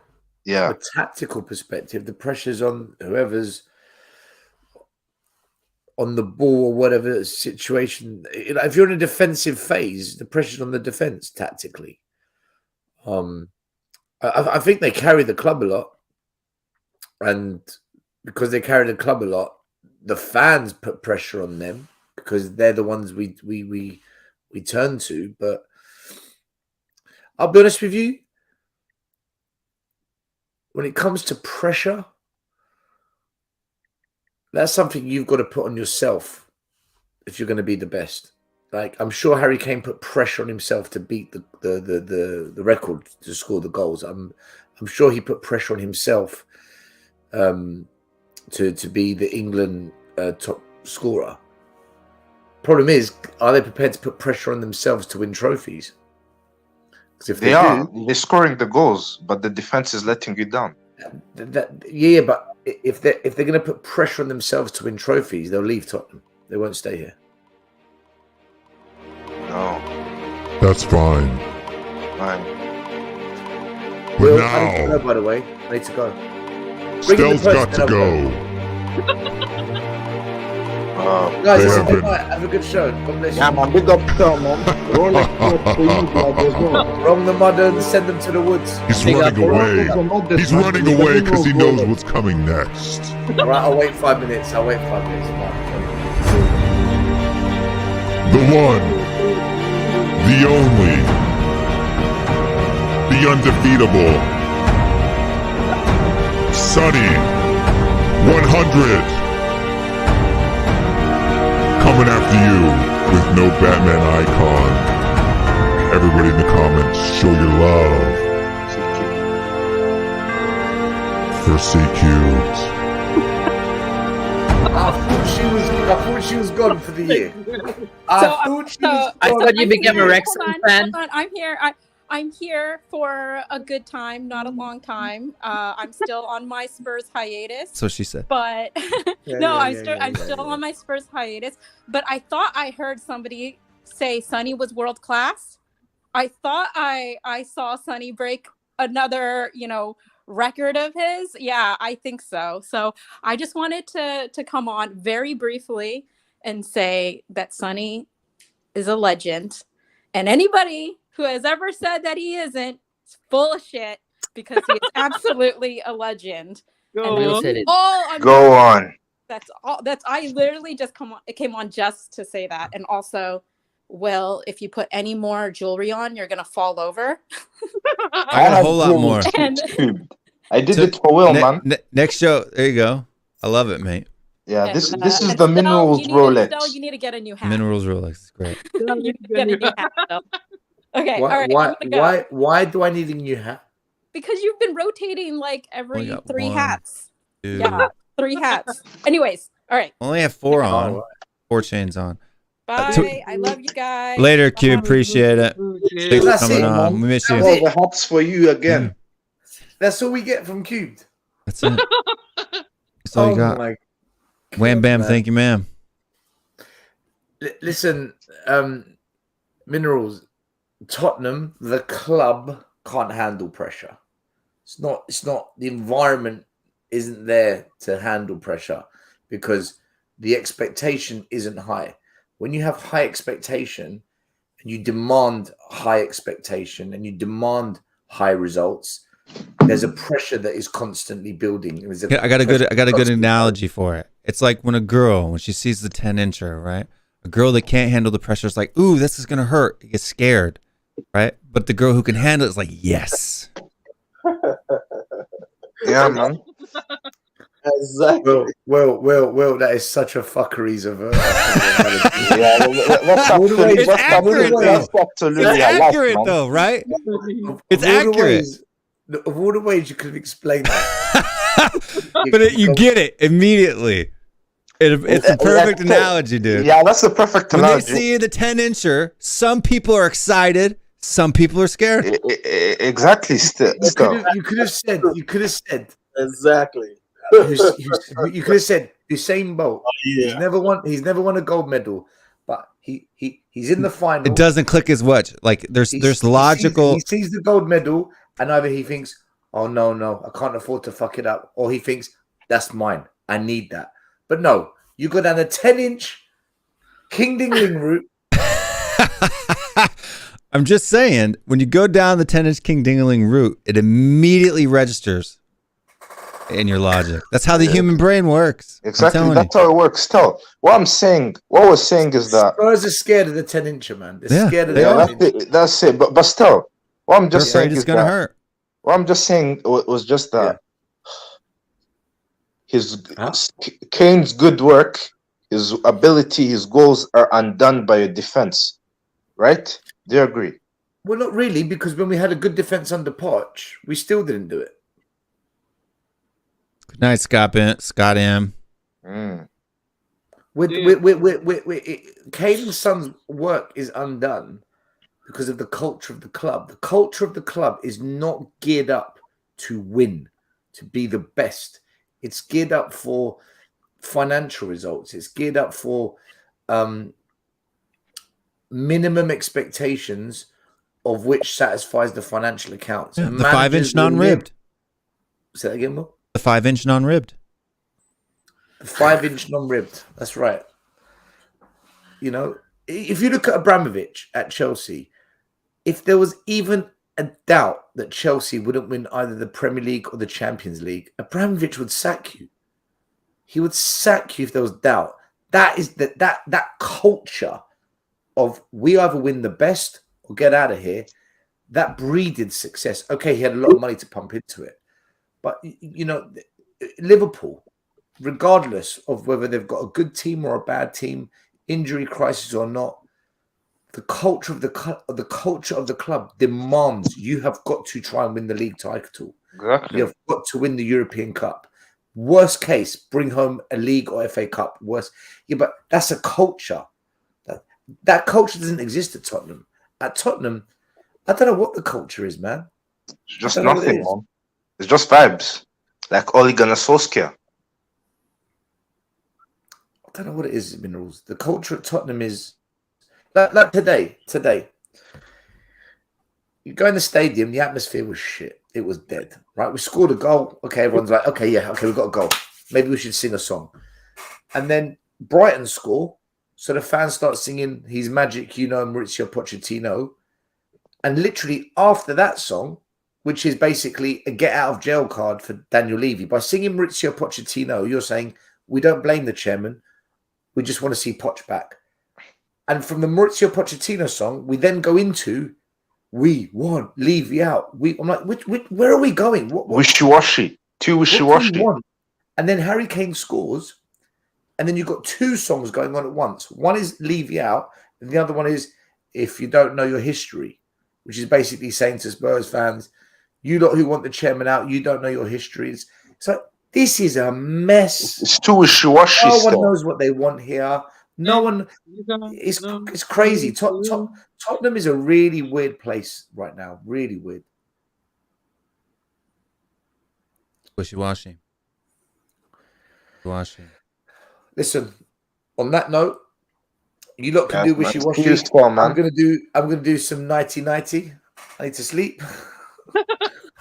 It's got the Rolex. Big up, bro. And remember, showing the drip.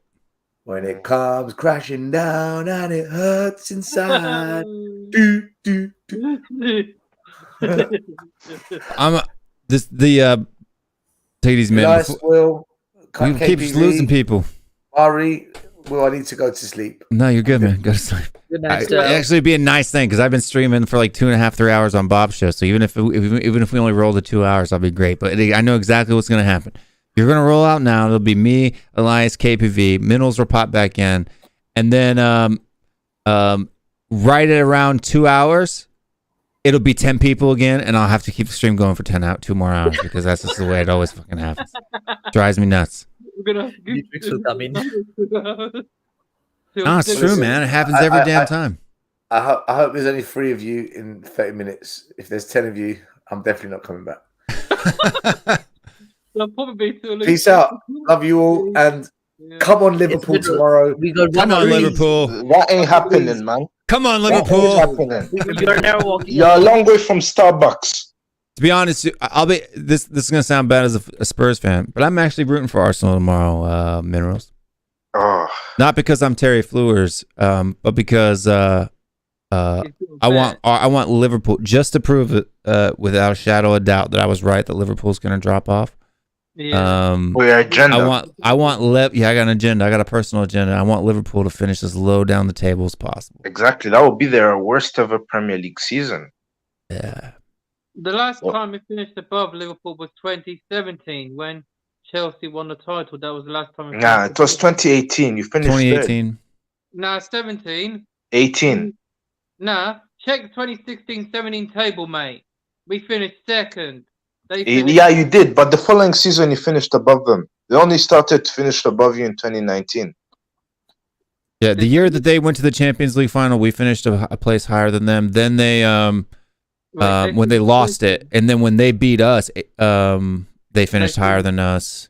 Yeah, and so they've been up and down the table. In fact, over the last decade, we finished in the top 6 more times than Liverpool has. Yeah, so we finished above them every year. We did when we've had different up until 16-17, it was every year straight for the most part. Yeah, we finished above them. That was 16-17 and 17-18 basically. Poch has only lost to Liverpool at least 3. Well, at least we lost to them all the time, but I mean, in the table we finished higher. It's kind of like Arsenal in the last. You beat them sometimes, though. Yeah, we sometimes. When Poch was there, the season when Real Madrid beat Liverpool in that Champions League final, 2018, we took 4 points off Liverpool. We slapped them at Wembley, and then just in February, before that North London derby, we had Liverpool and Arsenal in the space of a week. Wanyama scored absolute banger. Exactly, you should have won. Harry Kane missed a penalty. We should have won earlier in the season, to be honest with you. Every game we have with Liverpool's always close, and they always get us in the last 10 minutes of the match. Exactly, well, man. They always nick it, bro. You should have beaten them in 2018. Harry Kane, he's a wrong for missing that penalty. Yeah, a bunch of weird crap happens. We would have done a double over them since 2010-11. Not marking Bobby Firmino in the box in the last 2 minutes of the game. He comes in, bops the header in.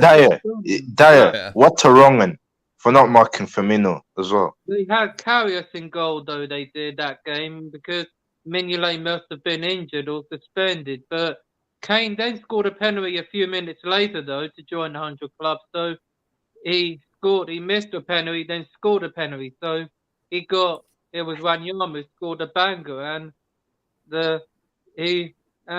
but it was brilliant, and I still miss Wanyama because he's Tottenham through and through, and him and Thierry Henry don't speak when Tottenham and Arsenal play. So I do miss him, though, still. Before his knees went out, man, he was great. He was great, man. He was a powerhouse. He reminded me of Yaya Toure to an extent. Yeah, we should have beaten Liverpool at Anfield February 2018 if it wasn't for Kane missing that penalty. Because people remember rightly, Van Dijk kicked Lamela on the back when we got a second penalty, and Van Dijk and Lovren went to the assistant referee like, that's not a penalty, and John Moss gave the penalty. He didn't, but he went to the official, and the official said, I don't know if it is, but it is a penalty, and he just gave it. Like, Van Dijk and Lovren can quote what they want, but we took 4 points off them. We should have beaten them last season at the Tottenham Hotspur Stadium if it wasn't for... Exactly, and at Anfield, man. They needed a deflection. Yeah, that was when Bentancur put it in his own net, and we were all over them home and away last season. Son scored home and away against Arsenal and Liverpool, and we should have beaten Liverpool twice because we stopped them winning the title just like West Ham Leicester did when we reached that Champions League final. So we were the only team who did not lose to the top two last year. We won at the Etihad, Palace did, and so we did not lose to the top two last season. And so we were the only team that didn't lose to Liverpool City. So we should have beaten Liverpool twice, but we were all over them both games. And Sessegnon had Salah in his back pocket twice. Exactly. Salah was shocking last season against Spurs. Yeah, he didn't even score in both games. Like, I thought he scored in one of them. Let me check. No, he didn't. Salah didn't score in any of them games because I saw Robertson tackling Emerson Royale. Bad tackle from the Scottish prick. Robertson got sent off. Yeah, what a wrongin', man. Like, you can't twat some like that. Come on now. Especially when you're in a yellow card. That's so silly. Yeah, and apparently Kane should have been sent off according to Liverpool fans, but he got over Robertson. He jumped over him, but exactly, that wasn't a red card from Kane, man. Like, Robertson needs to man up, bro. It is English football. Yeah, man. He was like Liverpool bought him from Hull City, like a relegation team. He's been relegated. Pickford, Maguire, Ramsdale's been relegated 3 times, and Arsenal signed him from Sheffield United when he just signed a long-term deal at Bournemouth the previous season before that. So why do you sign a relegation goalkeeper who was shit? And you should not sign relegation goalkeepers. Everton bought Pickford. Mignolet kept Sunderland up. Pickford took them down. Exactly. Pickford took them down in 2017. Sunderland was shocking. But I don't rate Pickford. Like, I don't get why a lot of people do, but I mean, English tax, man. Like, he's only good playing for England because it's cup football, one-off, all this juju. He's England's number one because people saying Ramsdale should be England's number one, but can he save penalties? The answer is no. Only Pickford can, and that's why Ramsdale will never be England's number one because we ain't winning anything because he'll let us down. Like, people saying... he will let us down only in terms of penalties. He wouldn't make howlings. Pickford for me is not a horrible goalkeeper. He's just so freaking annoying, dude. Like, the way he behaves on the pitch. It's so annoying, man. Yeah, he's dodgy. Yeah, he's just dodgy. He's never let England down, but hollering and yelling all over the place. Like, those people that are just he didn't let England down. He just seems like a prick to me. Exactly. He's a wrong-un anyway. Yeah. Like, according to Brown envelopes, he done some horrible things. Gareth Southgate only picked him because he's probably the best keeper to play for England, but he can save penalties, but Ramsdale can't. That's why Ramsdale shouldn't be in the England squad. Pope can. Pope saved Tony's penalty, and he saved Vardy's penalty a few years ago. So I prefer Pope, Pickford, and Dean Henderson, just not Ramsdale, who can't save a penalty. So 3 keepers that can, 1 can't. So why is Ramsdale in the squad for Euros and the World Cup, and he didn't play a single minute in both tournaments? Calvert-Lewin came to the Euros and he didn't even start. you take a Ivan player- Toney went to the didn't play at all. He's playing Yeah. really good. He's in good He was form. playing really good. Yeah. too. Even Ivan Toney, man, and all that lot, man. Yeah, Tony was a See, it's so a case like Ivan Toney's is kind of what happened when you spend a lot of time in a lower league, right? champion. Because you're not making a lot of money, right? And so you go do dumb crap like betting on stuff. Yeah, it was. I think Exactly, because like You gotta there's make no up the pressure, difference. You an know? attitude thing. Yeah. I mean, because you're when you make it into the top level from a young age, you kind of learn that culture. You know, you're making a lot of money from a young age, so you don't need to do weird things to make ends meet, right? Like, it's a lot of the times the players that come in, like even here in the United States, when players come into professional football or basketball from like, lower class backgrounds, and it's the guys that are coming straight out of high school and college into the pros who don't really have those struggles with drugs and selling drugs and doing drugs and this, that, and the other thing. It's the guys that come in at the ages of 21, 22, 23 because they had to pay for their college, or they had to do they didn't have the 10, 15, 20 million dollar a year contracts that like LeBron James did coming out of high school. You know what I mean? Yeah, man. So yeah. Like, but why Ramsdale been in England, scored for the Euros and the World Cup, and he doesn't get a minute? Like, stop picking him, Gareth. Like, yeah, but it's because Gareth is, he's a bad manager, right? Exactly, he's an awful manager. But again, His Pickford is choices are dreadful. questionable. Why does Gareth's Gareth choice is always questionable. Yeah, he always picks Ramsdale for tournaments, and he still doesn't play. Like, Exactly. Like, I don't get it. Like, Pickford, for me, Ramsdale's better than Pickford. I tell you what. Look at Pickford for Everton. Those lot are in relegation battle. They could get relegated. Last season, it was shocking, Pickford. yeah. I think. I mean, looking at the table now, the table's like what? I think we were looking on Bob's channel earlier, but I forgot already. The league table. I got it. Like, Ramsdale is better than Pickford in the Premier League, but not for England though, because he can't save penalties. Like, Pickford can, Pope, Henderson can, but not Ramsdale. Like, for England, he'll let us down, Ramsdale, but Pope, Henderson, Pickford can only save penalties. Yeah, that's right. That's the only thing they have over Ramsdale, is to save penalty. He can't. Like, Ramsdale has never saved a penalty in his career. I swear that's that. Yeah.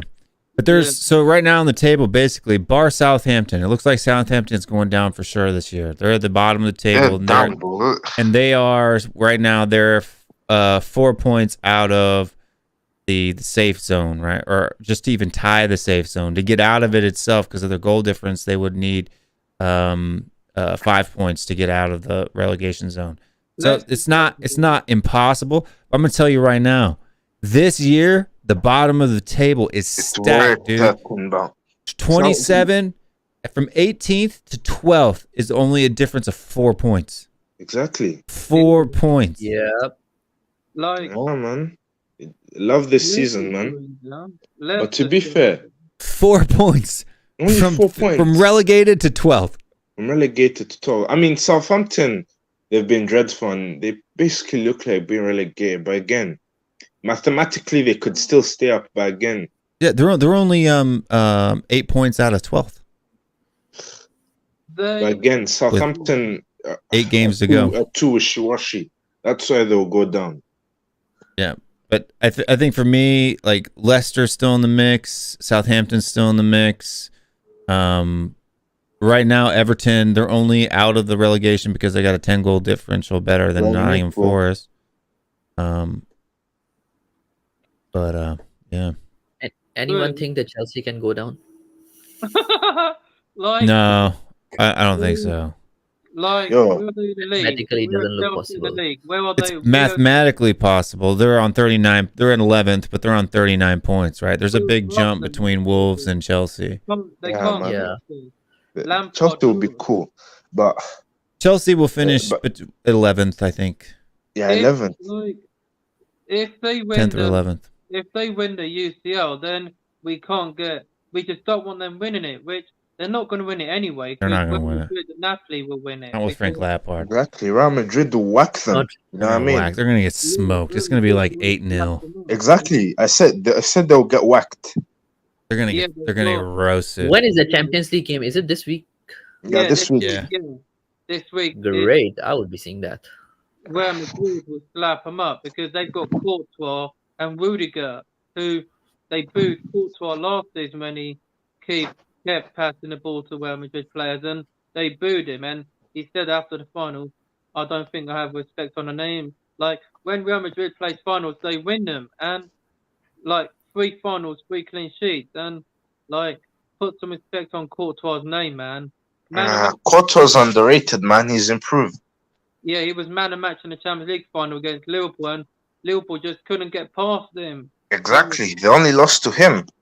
Yeah, they lost to Courtois. Like Conte said, we lost to Ronaldo, not Man United, when he scored a hat-trick. So they've lost. So, goodbye, Chelsea and Lampard. You're not going to go to the final again and win it for 3rd time, because if Bayern Munich had won it in their own ground in 2012, then we would have gone into it. We just finished 4th under Redknapp, and we were close to signing Hazard and Aubameyang, because that's who we were after. But Hazard said he would have joined us if we'd qualified for Champions League, which if those lot didn't win it and Bayern Munich did, then we would have qualified. But then you look at the next season, Bale was outstanding. We needed Newcastle to beat Arsenal, but now Arsenal just beat Newcastle on the final day. Exactly. And, they finished above us every time, and hopefully they'll finish above us this time. So Newcastle's going to be tough because we're 3 points back, but they have a really big goal differential. They got they're plus 27, we're plus 13. Bro, they're peppering the goals. Yeah, you know what I mean? Our best shot at finish, and they're not conceding hardly any, dude. They've only allowed 21. We've allowed twice that. So they've allowed fewer goals than Arsenal and Man City have, right? So they're not letting goals pass them, whereas United's only let in 5 less than us, right? So they've let in a freak ton too. But United, for me, I think is our best opportunity. If we beat United, that's a 6-point game, right? Yeah, we've got them, I believe, in May at home. Yeah. And so that would put us even with them on points, but above them because of goal differential, right? And then we'll be at an even amount of games. So if they lose their 1 game in hand and we end up beating them at home, I think we can do it.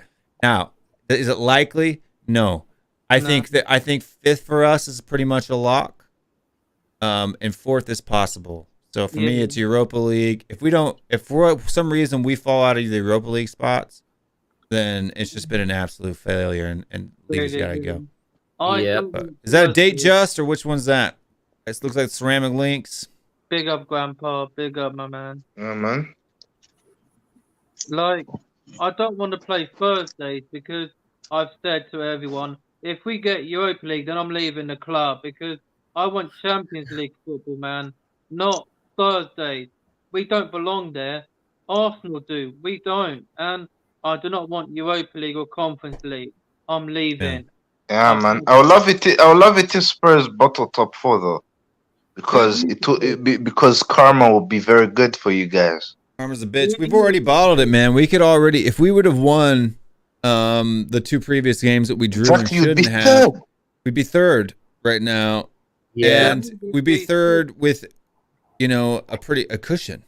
If we had beaten Southampton Everton, we would be 6 points ahead of Newcastle and Man United, but we should have won them 2 if it wasn't for Loris conceding. Well, we'd be 3 points ahead of them. If we'd won both games, that means 6, basically. 4 points. 4 points difference. That would have put us on 57. Yeah, they're on 56. So we'd have been 1 point ahead of them. But. Yeah, if we won a Southampton Everton 2 games, that means you get 6 if we'd won 2 games. Well, because we got 1 point because we drew, right? So we would be 4 points more than we have now. Yeah. That's the difference. So it's not quite 6 points. It's like It's a little bit. I mean, But we'd be in third still. The two games we played away, Southampton, Everton. If we had won both of them, we would have been basically sixth. But we drew 2, Southampton before international break. Yeah, and then losing to Wolves really killed us. If we would have beat Wolves, and we'd be 5 wins in a row, we would have a good, cushion. We could easily be third on our own merits. Right? Exactly. Like a cushion. Wolves, and Wolves game you're kind of unlucky. Yeah, and that's only in the last 5 games. Right? I'm not talking like if we would have gone back, 15 games and beaten this, and this, we could be first. It's not anything. I'm just talking in the last 5 games. The last 5 games. The Wolves games was winnable. The Everton and you were unlucky in that game. Yeah, the Southampton and Everton games were winnable, and we would have a cushion in the 4th or 3rd right now. It's exactly. Stupid. We've already bottled it, dude. The fact we're in 5th right now is us bottling it. We've got Bournemouth at home, which we're still going to win because Bournemouth have been shocking. They beat Liverpool, but they can't beat us because we were 2-0 down at their ground in October and we still won 3-2. Like, that's our favourite scoreline, 3-2. Comeback kings is what we are. The comeback king. Exactly, like Ole Gunnar Solskjaer. Like, Will, I've been asking this question. Are Spurs have no style of play? That's the conclusion I've came to. Are Spurs basically Man United under Ole? Like, we have a style of play, but the style of play is leaderless, right? So it's not well tuned. It's like, when you go to the grocery store and you get the buggy or the cart, and it's got a jacked up wheel. Yeah. Right, like the cart has a purpose, but when you're pushing, you're always like fighting it. And it's always wanting to go the other way, and it gets stuck, and you're pushing. And that's what we play like right now, right? Like, we're a buggy. We have a formation, right? Like a system, but it doesn't work because you got bad wheels. Yeah. I mean, Elias, come on, like, sometimes when I watch Spurs, like, to me, you guys remind me of Oli Ball. Did you watch Oli at United and the way they used to do freestyles, comebacks, last minute winners, luck, FC? Yeah. In terms of momentum, maybe yes. Like that seems like that Oli sort of momentum that he had during his last years. But in terms of the sorry, when Ole Gunnar Solskjaer was appointed Man United manager after Mourinho got sacked, like, before that, we beat Man U at Old Trafford 3-0 when Lucas scored 2 the season we reached that Champions League final. Yes, and then the pandemic season, Liverpool won the league. We lost at Old Trafford for the first time under Mourinho. Like, we lost 1 game, and then the pandemic comes and we go 1-0 up at home at the new stadium under Mourinho. Then Pogba comes on. We concede a penalty, which was not a pen. Bruno, who we were after then, should have signed him, and Bruno just scored. He does a small run-up, and, well, wherever it is, he kicks the ball, sends Lloris the wrong way. Like, Bruno Fernandes always seems to score against us. We beat them 6-1. He scored a penalty. We were 1-0 down. We slapped them 6-1, and he always seems to score. Like, we always beat United, but we hadn't beaten them at home since whenever, and we since 2017, since 2018. Yeah, it's been quite a while. I think. No. We did beat them in the pandemic season. But not at home. Not at home. Since 2018. Remember when Christian Eriksen scored after like 12 seconds? Eriksen, like, that was, we won 2-0, and then Jones scored an own goal. Phil Jones, like, that Joe was Linton, yes, we do, but they're gross. I don't like them. That was when we won at home at Wembley. But the previous season, we won at White Hart Lane 2-1. Wanyama and Kane scored, and then Rooney scores, and Lloris couldn't get the Golden Glove then because Courtois won it, and Chelsea won the league. So I don't think any Spurs keeper has won a Golden Glove. Only other goalkeepers have won it. But we should, and Lloris was probably brilliant when Chelsea won the league, because Eriksen had scored against Chelsea, and it was probably the first time he scored. They hadn't considered the goal in how many hours, and that all changed. And he always scores against Chelsea, Eriksen, and he scored that stunner on April Fool's Day 2018 when we ended at Stamford Bridge, Hoodoo, for 28 years. Yeah. The streets will never forget 2017 Dele Alli, and he just loves a goal against Chelsea. Exactly, bullied Chelsea, Dele, man. I remember when he bullied them at the bridge. Yeah, too. Yeah, I remember that game. The assist from Dyer from the halfway line, and yeah, we won 3-1. Kane had only just came back from injury, but was on the bench. And behind the Chelsea fans, the Tottenham fans, like Ned a goal, he came to the pitch to celebrate. And I was in a pub watching it, and we finally ended at Stamford Bridge Hoodoo, because when we go there, we always seem to lose or draw, but we took a point off them in August, like there's been a daylight robbery, but Tuchel can cry all he wants, but the 2 goals did stood, and I don't know why he was moaning about the 2 goals. Romero pulling Cucurella's hair and Bentancur tackling Havertz. Like, cry all you want, Tuchel. You finally couldn't beat us. You beat us when you just got appointed after Lampard was sacked, and you beat us at the Tottenham Hotspur Stadium, and we couldn't score past you. But that all changed when you left, and we've beaten them at home for the first time at the new ground.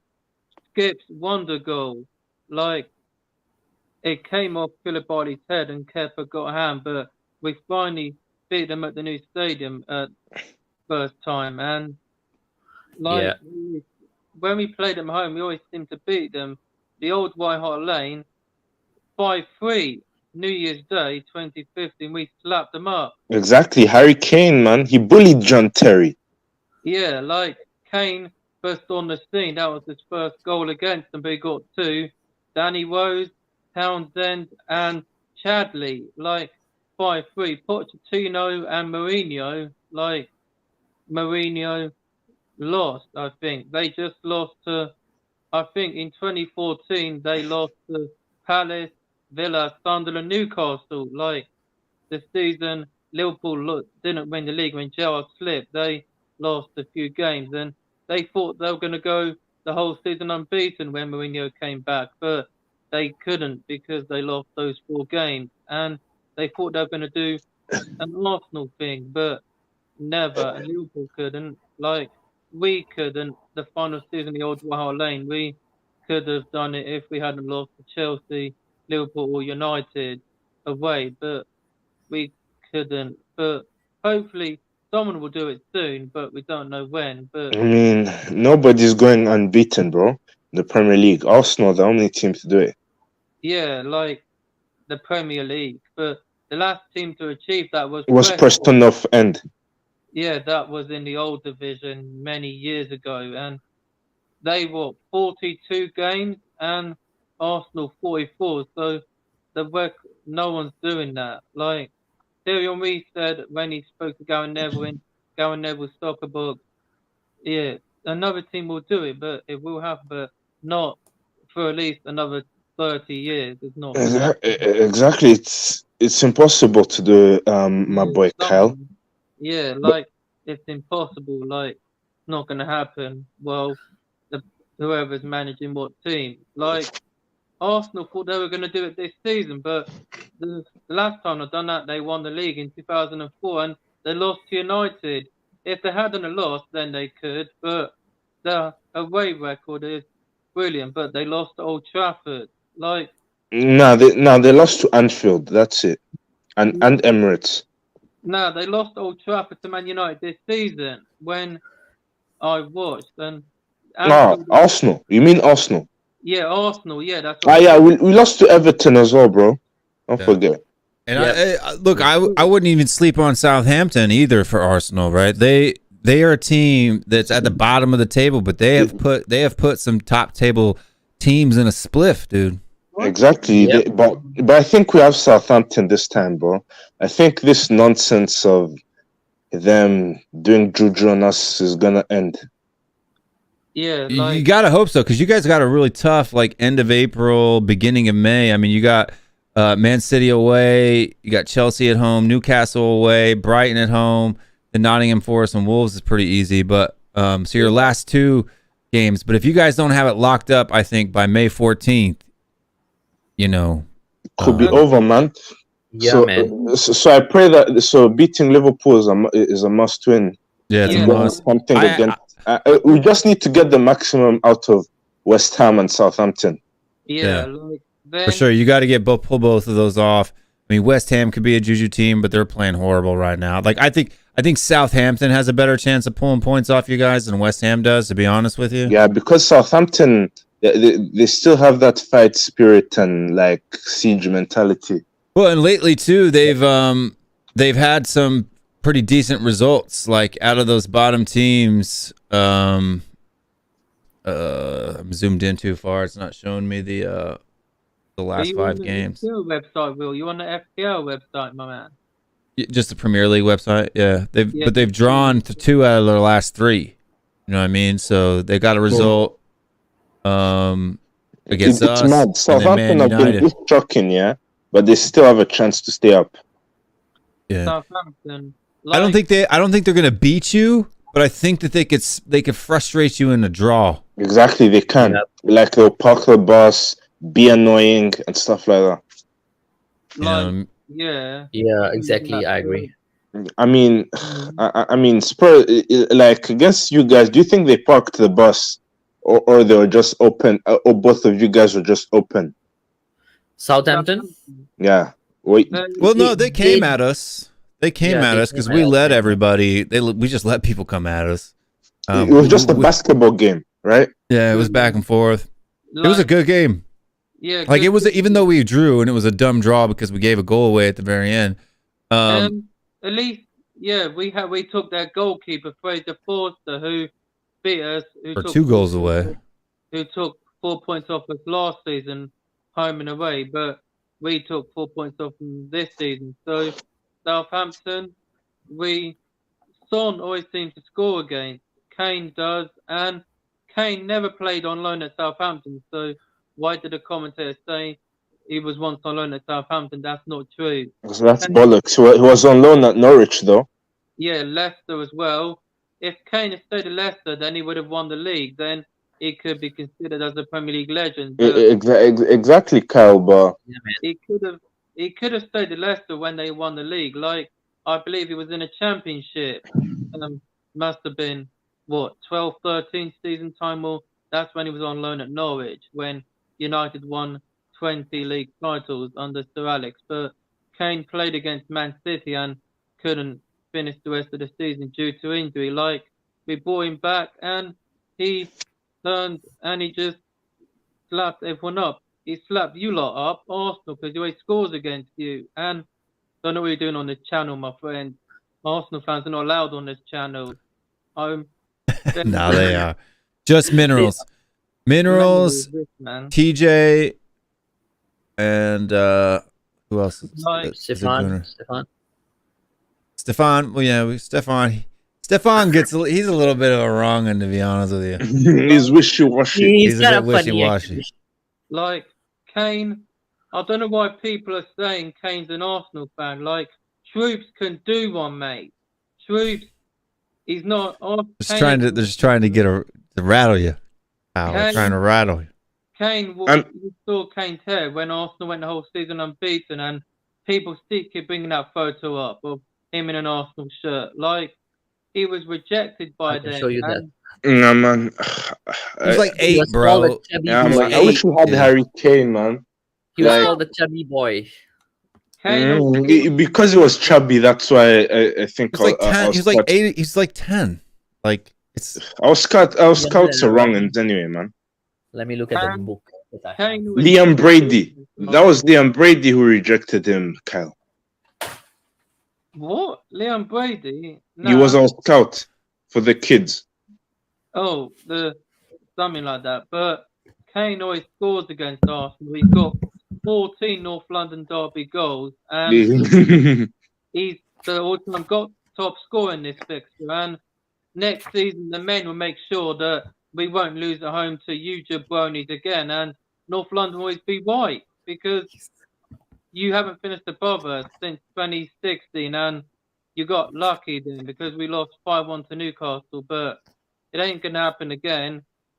You're still going to do it this time, but next season it just won't happen. The fans will make sure it doesn't happen. Exactly. No St. Tottenham's there, right? No more, right? 2014 was the last time you had that, but you got lucky this season, kid, because Saka didn't score. It was an own goal by Lloris. So Odegaard, at least he scored, because the last time he scored against us was when Chelsea won that Champions League 2 seasons ago, and he scored the winning goal, I believe, and that was Lacazette. Odegaard equalised, then Lacazette scored the winner. So, but you got lucky. 6 years in counting, we finished above you. So unlucky, mate. Like under Arteta, you finished what 8th, and 5th. You won the FA Cup, first. Like the FA Cup and the Premier League, but you ain't won the UCL, fella.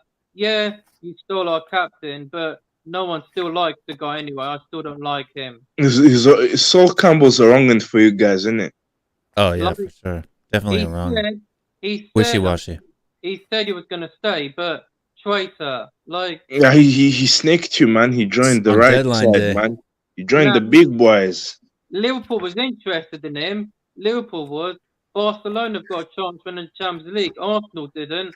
Yeah, he scored in a final for you, but Lehmann got sent off. And who scored the 2 goals? Eto'o and Giuliano Belletti. So, and Belletti, man, he came to the minerals. He went to Chelsea though. Went to Chelsea and Belletti, yeah, he went to Chelsea. Won the Premier League, but and even Ashley Cole went to Chelsea. Like Chelsea, yeah, 3 Premier League titles, 2 for Arsenal and 3 for Chelsea. Do we think 1 for Chelsea actually? Do we think speaking about Chelsea? Do we think that the Chelsea era is over? Yeah. Like, are they going back to where they were before the Abramovich era? Back to Michael Dubrian. Yeah, back to mid-table forever. They've got Aubameyang.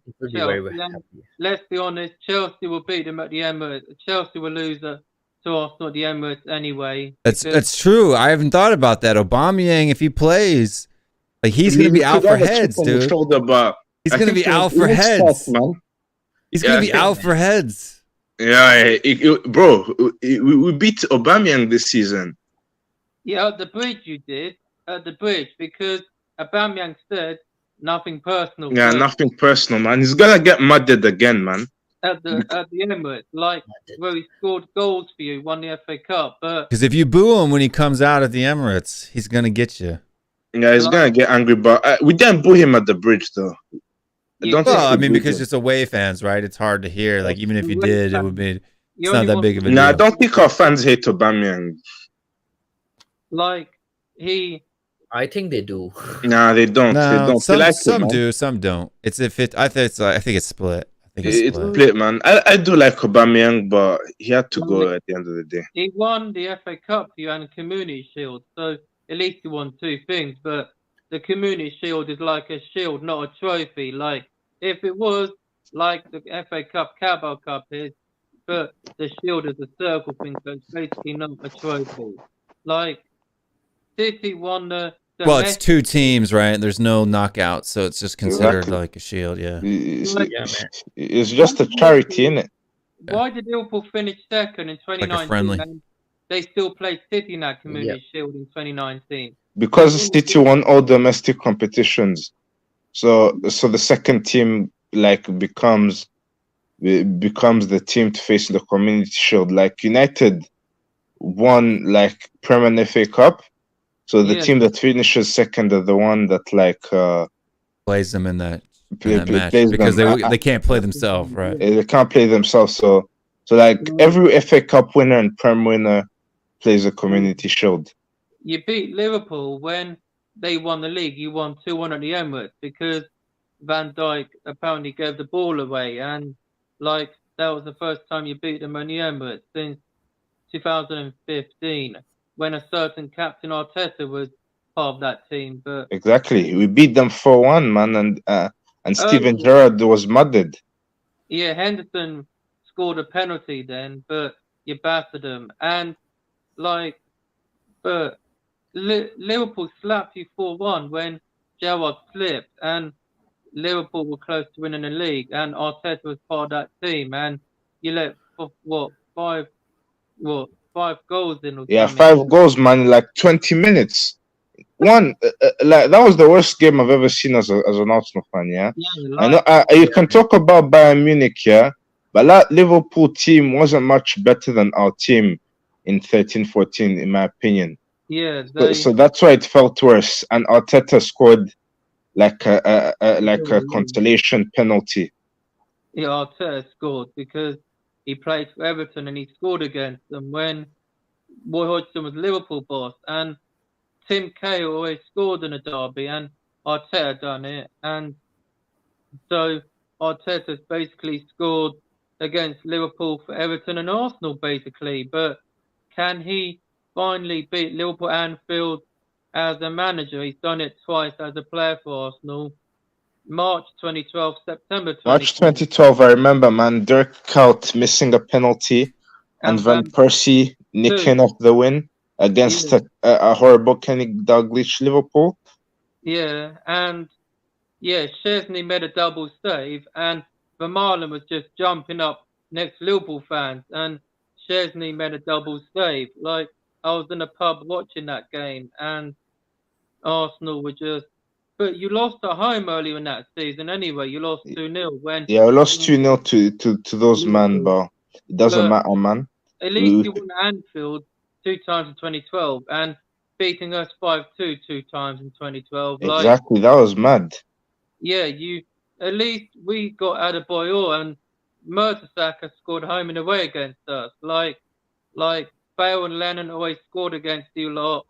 The 4-all draw though at the Emirates. Even Robbie Keane scored against Arsenal. Yeah, and Robbie Keane, because the season you went the whole season unbeaten, Robbie Keane scored a penalty, and like you lot just celebrated. Like he scored that penalty to equalize. Yeah, and the security and people told the Arsenal players, you're going to win the league there, but do not celebrate. And exactly, but we still did in your own area in N17. But again, like, what do you think of Mauricio Taricco running his mouth on Thierry Henry? Mauricio, who's Taricco, whatever his name is? Yeah, that left back you had called Taricco. Oh, did you see that? Did you see that Harry Kane passed Henry on goal contributions today? Yeah, sorry, man. Fair play to Kane, man. Where would you be without Kane, Will, man? That guy. Without Kane and Son, dude, we would be freaking Southampton, bro. That's how bad you are. I'm serious. Yeah, Kane. How many games has Kane won for you at his once? Do you think Kane won the game for you today? I mean, yeah, he got the winner, right? I think it was San who won the game first. If not for the first goal, I think we couldn't have gotten on the score sheet. It was the confidence booster. Well, both goals resulted in the win, but if you really look like it, Son's the one who set up Kane's goal anyway, right? He played that amazing ball, that one-touch ball into Højbjerg, right? And he took it in and played the ball into Kane, so he gets the hockey assist on that one. But Kane and Son have now got more goal contributions than any other partnership. Yeah, in the league. Those two, man, have been... those two are incredible, man. Yeah. Like Harry Kane, is he Spurs' like golden boy? Like, of course. I'll tell you right now, you put over the last 5 or 6 years, you put Son and Kane on any other team in the top 4, and they would have won 5 titles straight, bro. Yeah, 5 titles straight. Like, is Harry Kane the only hope Tottenham have? Because everything is all about Kane at Spurs and stuff like that. Yeah, it's the only hope. He's our Obi-Wan Kenobi. Him and Son are our Obi-Wan Kenobis. Yeah, like Qui-Gon Jinn. Son scored a worldie against Arsenal when we had 2,000 fans come back 2 seasons ago, and like that goal today was like that goal. I think the goal today was better than that goal against Arsenal. Well, people asking what's the best North London derby goal? Is it Kane when he had the mask, or is it Son when when he done emotionally, you're gonna go with Kane when the mask. But if you're talking about technical, which goal was more like technical, I would go with the Son goal. Yeah, the Son one was better. For me, it's Adebayo in 2008. That was nasty, man. Like, you guys were shocking under Martignol, and you gave you the double whammy. You know what I mean? Wait, 2008 was Harry Redknapp, mate. Like, sorry, in 2007 with Martignol, when he was in that horrible form, and you got Ramos. Like, did you feel a double whammy when Adebayo crucified you at your ground at the lane? Like, we lost 3-1. Yeah, you had Fabregas and on Adebayor. Like, Thierry Henry just left the 6-7 season when you lot knocked us out in the Carabao Cup with the kids. You got lucky, but like that was when Thierry Henry and left, and he never lost to us. Like, lucky French bastard Thierry Henry, but lucky before he joined you, we always beat you. We did when we had the captain you stole from us, Tim Sherwood. You beat us. Nah, you hadn't like beaten us.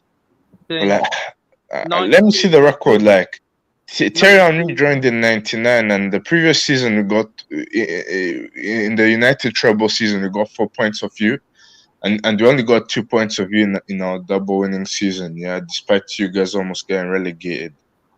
The 97-98 season, that was a double. You got lucky. That was, I believe, we beat you. You done at Highbury, but when I believe it was 98-99, well, I'm pretty sure Tim Sherwood scored a free kick and we beat you. Then No, it's not that. Tim Sherwood scored one free kick and Kanu done a nasty turn and we beat you 3-1. No, it was 98. No, it was 97-98. You beat us twice. No, 97-98. It was both 0-0. And then the second one was a draw at the Highbury. Then the second one was 3-1. Kanu. No, we beat you 2-1. You beat us 2-1 in 99-2000.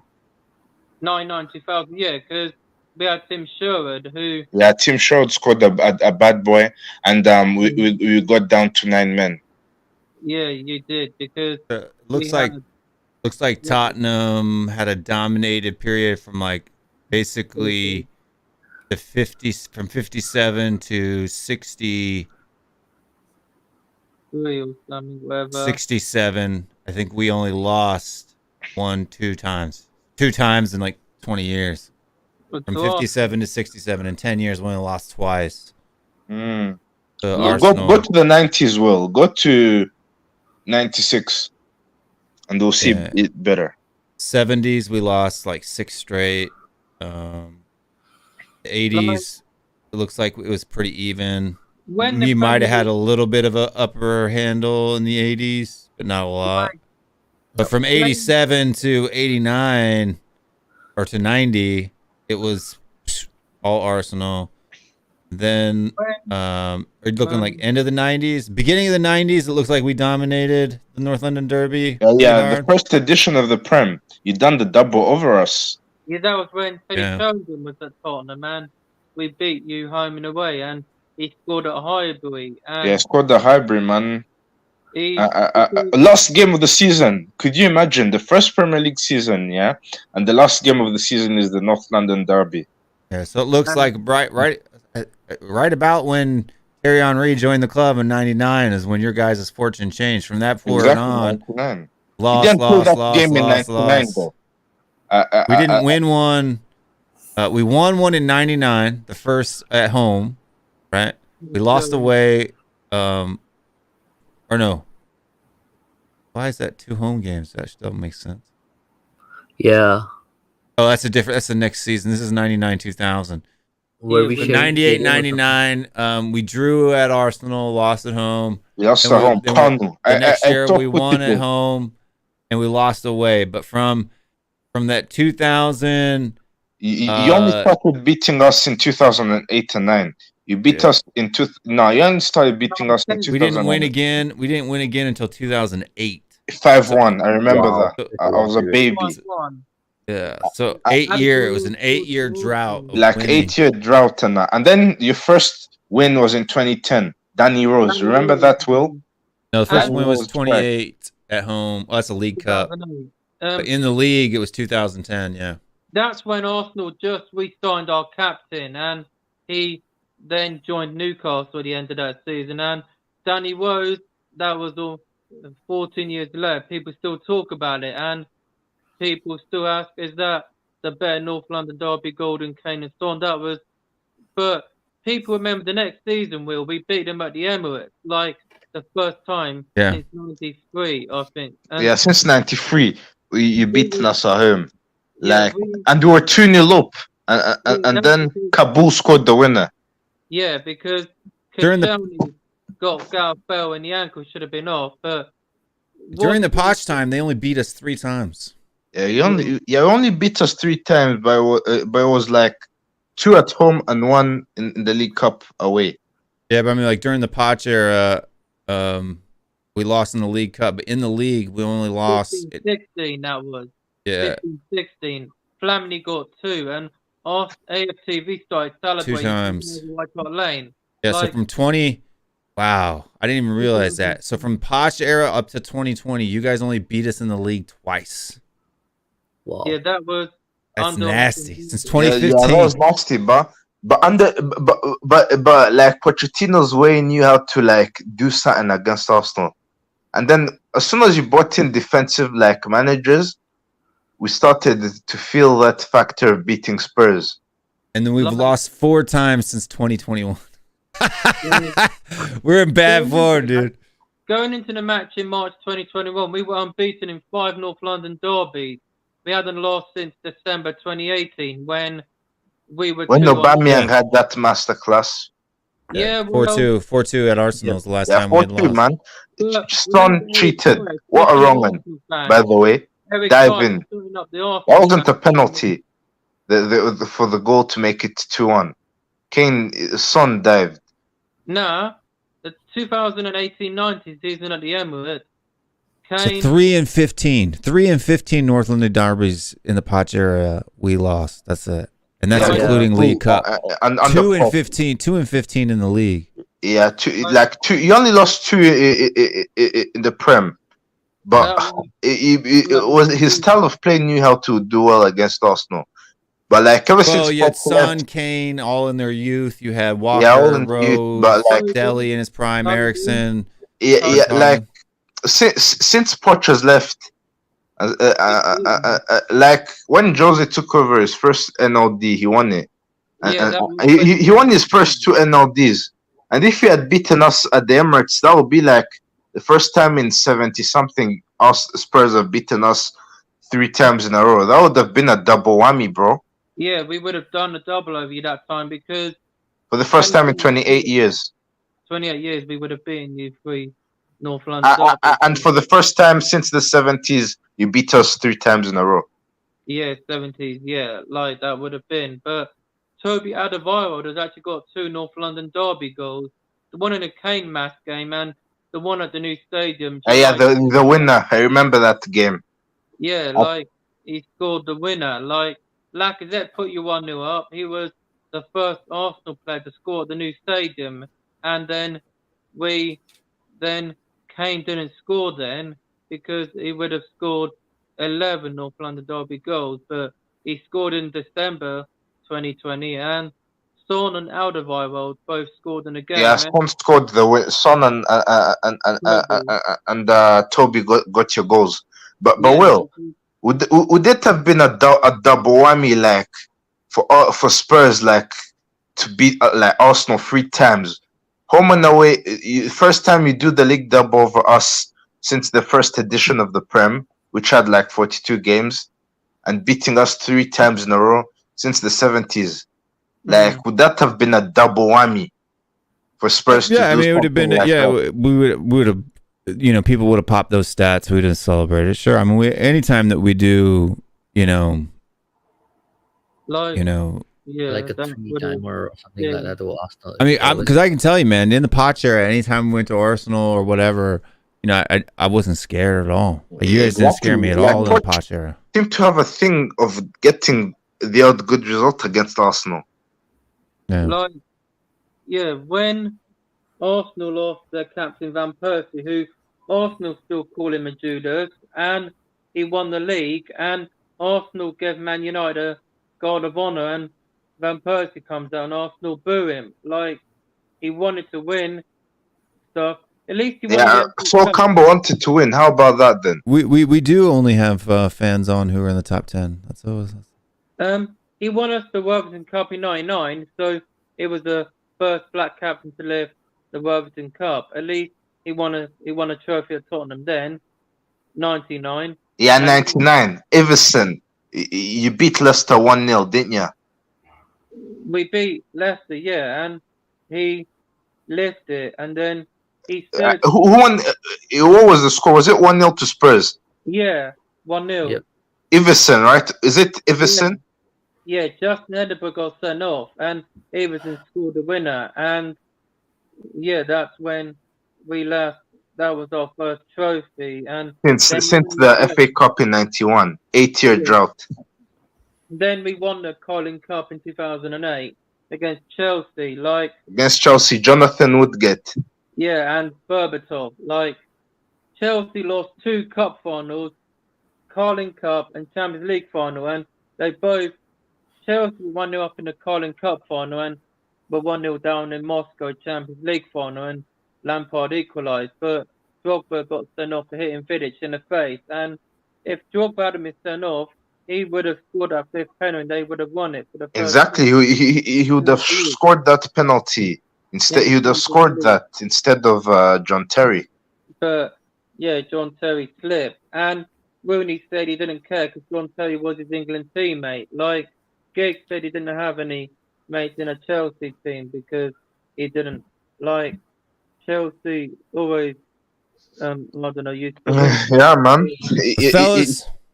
Fellas, got to interrupt you. I want to do, I think we're going to call it a night. We got 2 minutes left in the show in my allotted time. I got an early morning tomorrow because, it's Easter Sunday here in the US of A. It's Saturday still for me. But let's do score predictions for Arsenal Liverpool tomorrow. I got a 0-0 going on. KPV, what do you think? What do you think between Arsenal and Liverpool tomorrow? Oh, man. It's hard, man. I know Tottenham fans hate Arsenal, but I've got them in my FPL team. I need 3 of them to score, but it's going to be tough, but I'm afraid I have to go Arsenal to win. Like, I know AFTV Robbie said that Arsenal got to go to Anfield and play like champions. Like, good luck with that, kiddos. If you win, then congrats, but that's going to piss us all off. But yeah, but I hope Liverpool does win because then, but Arsenal's going to win at Anfield anyway. But Arsenal's record is poor. They haven't won there since 2012, as I said. Yeah, 2012. I remember Podolski and Santi. I tell you how old I was when that happened. I was 6 years old the last time we won at Anfield. Wait, you were 6 in 2012? Yeah, I was 6 in 2012. March, September 2012. Yeah, you were. Yeah, he's only 17, man. What? How? Like, I'm 26, fam. Like, I was 7 years old when Arsenal won the league. I was 7 years old. They went all season unbeaten. I didn't support anyone back then because I didn't like football. I didn't even. I'm surprised, Kyle. Aren't you from Tottenham? Like, isn't it a thing to support Tottenham?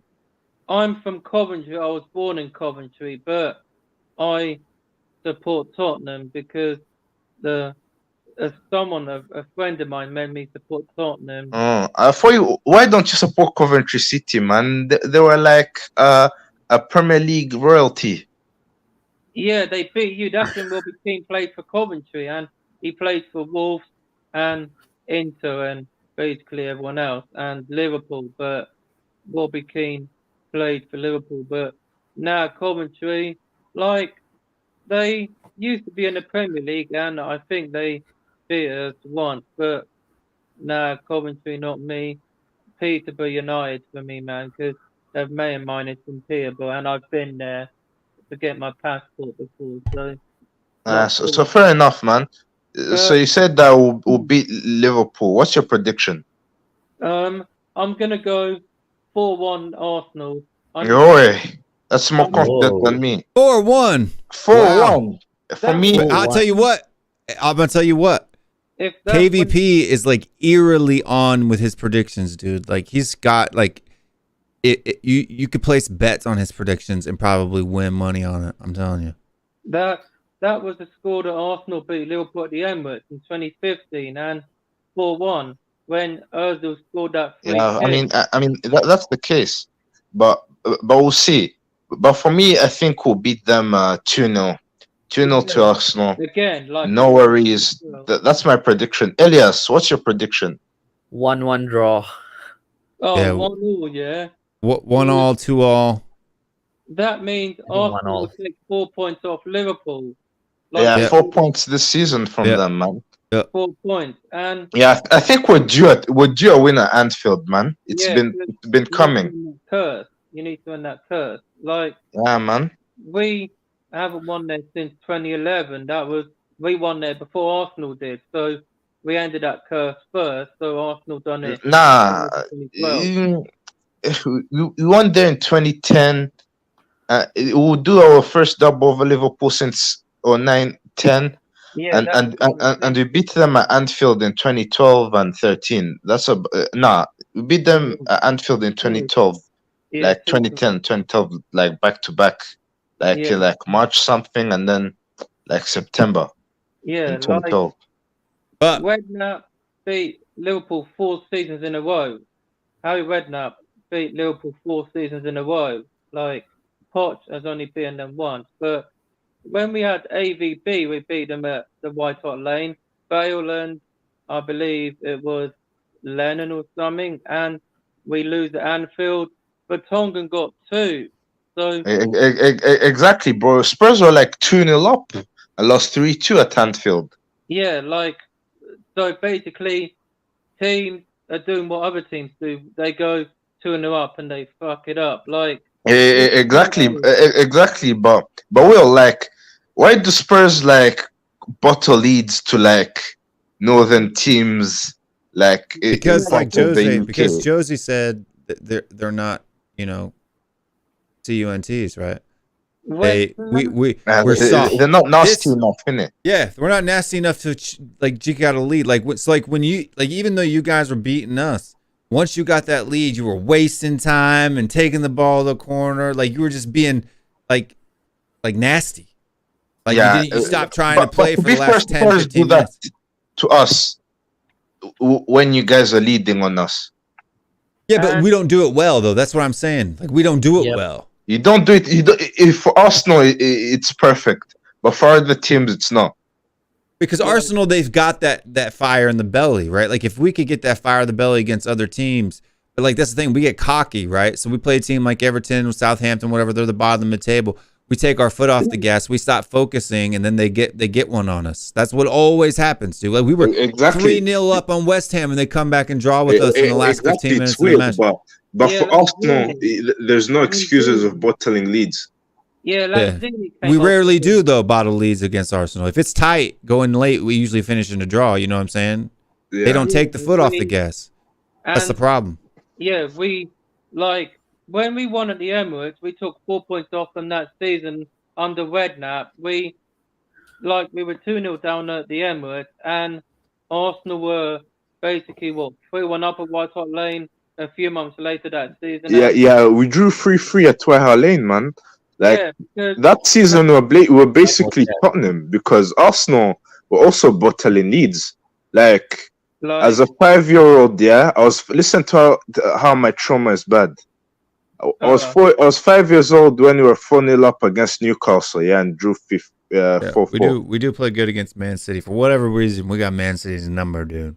Yeah, Tiote. We pulled a double on them last year. Yeah, we done a double over them.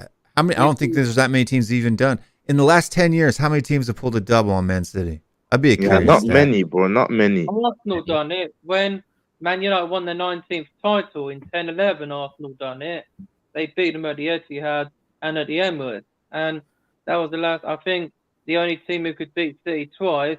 Wolves came the first team to beat Man United, and Man United won the derby. That was when Rooney scored that bicycle kick. Berbatov done it at home against Liverpool that season, and yeah, Berbatov kept scoring the goals to win the league. But I think Man United were, I think it was only Arsenal and I think Man U doing the double, but we've done it 2009-10 when we got Champions League. The Etihad went mad. Crouch scoring the only goal, Kabul assist, and people saw what we done to Harry Redknapp, getting him all wet with the water, and inside the tunnel at the Etihad, he was interviewed, and we got him all wet. And Bale wasn't playing that time. I think he was injured, but we qualified for the Champions League for the first time, and the playing that was amazing. Inter Milan, we lost 4-3, but Bale still scored a hat-trick, and he ended Maicon's career. So, Bale, Yeah, he done him like a keeper, mate. You know what I mean? Maicon was the best defender that time. After the previous season, they won the treble under Jose, and he left for Real Madrid. Like, So, Jose won it. So under Pep, there's only been 4 times. So Chelsea did the double on Man City in 2016, 2017. Wolves did it in 1920, believe it or not. We did it in 21-22. Yeah, and then we did it. Manchester United did it in 1922. Manchester United pulled a double on them. And then we did it in 21-22. So only 4 teams have done the double on Man City under Pep. Yeah. More than I thought. I thought it would have been less than that. I mean, only four teams, bro. We've never beat Man City under Pep, so it's mad. You haven't been City under Pep, but you beat. Last time we beat Man City was 2015 before Christmas. No, 2015. Yeah, that Walcott and Giroud. Yeah, that was the Emirates. But Yeah, at the Emirates, man, and at the Etihad, it's 2015. Santi Cazorla and Giroud as well. Yeah, like, Giroud home and away. Yeah, but like Will, last time we beat Man City, like last win, I was 10 years old in the Premier League. Long time ago, man. But we got to call it a night. I got to go to bed. We got an early one. The glasses of the night, Montclair ML 10 or 0108s. Goal scorers for tomorrow. Well, today actually the game is later today because it's The minerals Rolex, man. There you go. Of course. Goal scorers for the Liverpool Arsenal game as at Anfield. I'm going for Kyle Saka, Jesus, and Odegaard because I've got Odegaard, Saka, and Jesus in my FPL team, so need them to score to get FPL points. So Liverpool, Mo Salah, obviously, always scores against Arsenal. So I haven't had Mo Salah in my FPL all season. Bro. That's probably why I'm doing so bad. But I no, think man, I he haven't hasn't changed for scored. the last 3 weeks. Oh, you ain't changed now. Well, I don't have Salah anyway. Yeah, I haven't been paying attention to it this year either. I used to pay really hard attention. Like I had a worldwide top 250K finish. I think I finished 208,000th or something in the world. That's talking millions. I've finished way more than that, and I had a good team. But yeah, I've only got Kane, I've only got Odegaard, Saka, and Jesus to play today, so I need points. But yeah, I'd say 4 on Arsenal, and then the title's pretty much wrapped up. Gary Neville said, but if Arsenal can win, Liverpool, Southampton, and Newcastle, or is it? No, it's Liverpool. It's Liverpool, West Ham, Southampton. Those 3 games will give us a massive boost. Yeah, then you could win the league at the Etihad. Like Man United could have if they hadn't lost drawn to Everton 4-4 in 2012. And exactly, they could have won the league at the Etihad if they had. I think if you're gonna have it, you're gonna win it by May 14th. If you win it, you're gonna win it by May 14th. If May 14th, I guess Brighton or Newcastle. I think that's Newcastle. Newcastle away, Newcastle away. You'll have it locked by then. Oh my God! If we like winning the league away, do you think winning the league in an away ground is better than the home ground, or winning it at home is better? Well, I mean, if you got your fans and stuff like that, so winning it at home is going to be, like, you know. But away, it's kind of special because you're mudding the opposition. The opposition are like, they're watching you like flex in their own house. You know what I mean? Because, I mean, right now you've got a 5-point lead. City, yeah. Over City, right? 5 points. And so you got same amount of games in hand. They've got a better goal difference than you. If you come into March 14th and you still have that 5-point lead with your last 2 games of Nottingham Forest and Wolves, if you lose it in that, you've bottled it, dude. Yeah, like, you bottled it hard. I'm telling you, but my only positive is that we have no more games. Like Man City will have like FA Cup and will probably play a game in the Champions League too. Man City. But the thing, so like, I guess Southampton will play on a Friday. Yeah, and you could go 11 points clear. Like, is that Southampton after Liverpool game? No, Southampton is after West Ham. So is that when City have the FA Cup semi-final? Yeah, I think City will have FA Cup semi-finals and will be 11 points clear. Yeah, so you could have it basically wrapped up May 14th. So yeah, that's what I'm saying. May 14th is, I think, and we'll need to nick a draw at the Etihad because that's of next game after Southampton. Yeah, if you drop 3 and go 3, but you'll still have a 2-point lead, right? So that's what I'm saying. Like, if you draw 1 game after that, then boom, they're ahead of you already, right? So if they beat you, if Man City beats you, that brings the distance within 2. You draw 1 game after that, and they win that same week. They're now even with you on points, but they got a better goal difference than you do. So they have to say go. That's what I'm saying. You got to keep that 5-point. If you keep that 5-point buffer till May 14th, I think you'll win the league. I think you'll have it locked. Yeah, facts, man. You just need to keep them at bay. You're spot on. Like, and it first starts with beating Liverpool, and then beating West Ham. Yeah, you got to mirror their result. Like, if they lose, you can lose. If they draw, you can draw. Vice versa, right? And you can afford to lose to Man City because I think we'll play a couple games before them. If we win the next 3 games, then it gives us a good platform. Yeah. Yeah. You got to have that competitive against Man City, like not lose badly. You know what I mean? Yeah. Because the goal difference is going to hurt you, man. It's going to come down. If we lose like 1-0, I want to be angry. Because don't forget what Man City did to Liverpool last year, dude. Last game of the season. Last game of the season, they can nick it. So like it's better.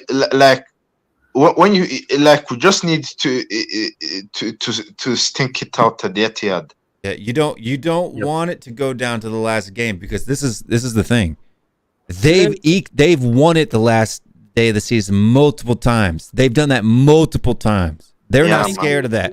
I think if it came down to the last game of the season, you'll bottle it. Yeah, I would bottle it. That's true because I agree. But to be fair, they have Brentford away, the last game of the season. But Brentford's that's a hard game. That's not an easy game. A hard game. Brentford can beat you. They'll put a hurt on you. They have Brentford away.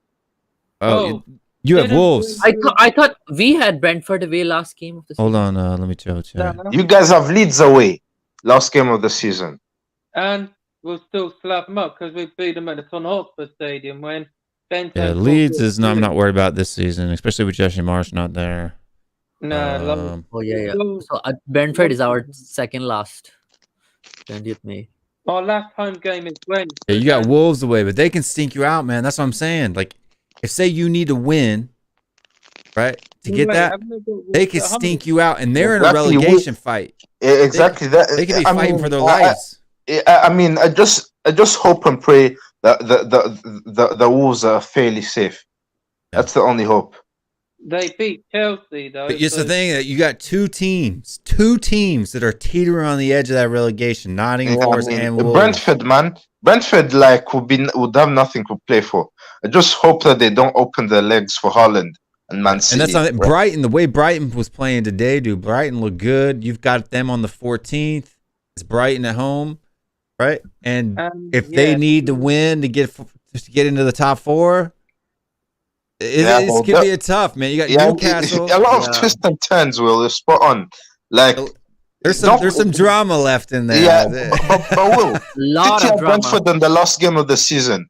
Why are you writing Brentford off then? So unless Brentford don't, I pray that Brentford don't show their flip flops, man.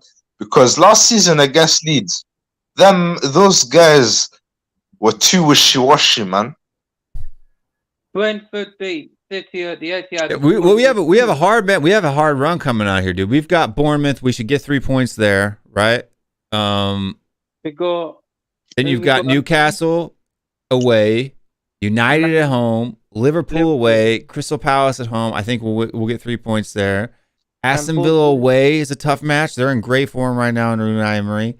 Brentford at home. I think we'll end up beating them, but it's not going to be an easy job. And then Leeds away. So I think we've got, high probability of at least 12 points out of our last. Yeah, man. Out of our last 8.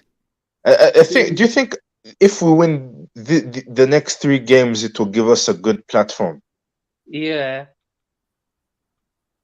Like beating West Ham, beating Liverpool away. You've got to, I think, to keep it, because I think City's. Let me look at City's upcoming fixtures real quick.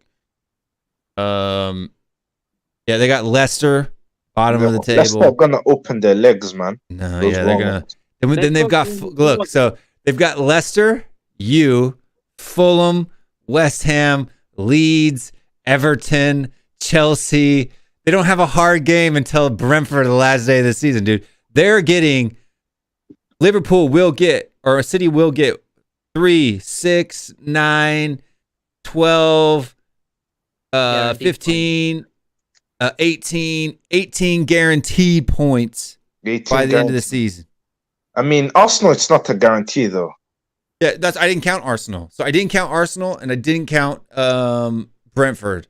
So 18 out of the remaining 24. 18 games out of the remaining 24 are pretty much gimmies, man. Like Leicester, those guys are down, man. Like Brentford beat City at the Etihad before the World Cup when Ivan Toney grabbed a double. Yeah. That's what I'm saying. So if he scores at home against them, which he's been unstoppable for Brentford, and then if he scores at home against them, then that means Brentford could become the 5th team to do the double over them, which then, like, Arsenal would need Brentford to do them a favour because they wanted us to do them a favour in '99, and we were 1-0 up, and we 1-0 up, and Colin Beckham saved United. Right, they're winning. They're winning 6 out of their last 8, in my opinion. Yeah, they won like 18 out of 24. Yeah, points. For me, I think we stuff Liverpool, we stuff West Ham, we stuff Southampton, and Man City. God help us. That's what I'm saying. You can only drop points once. If they win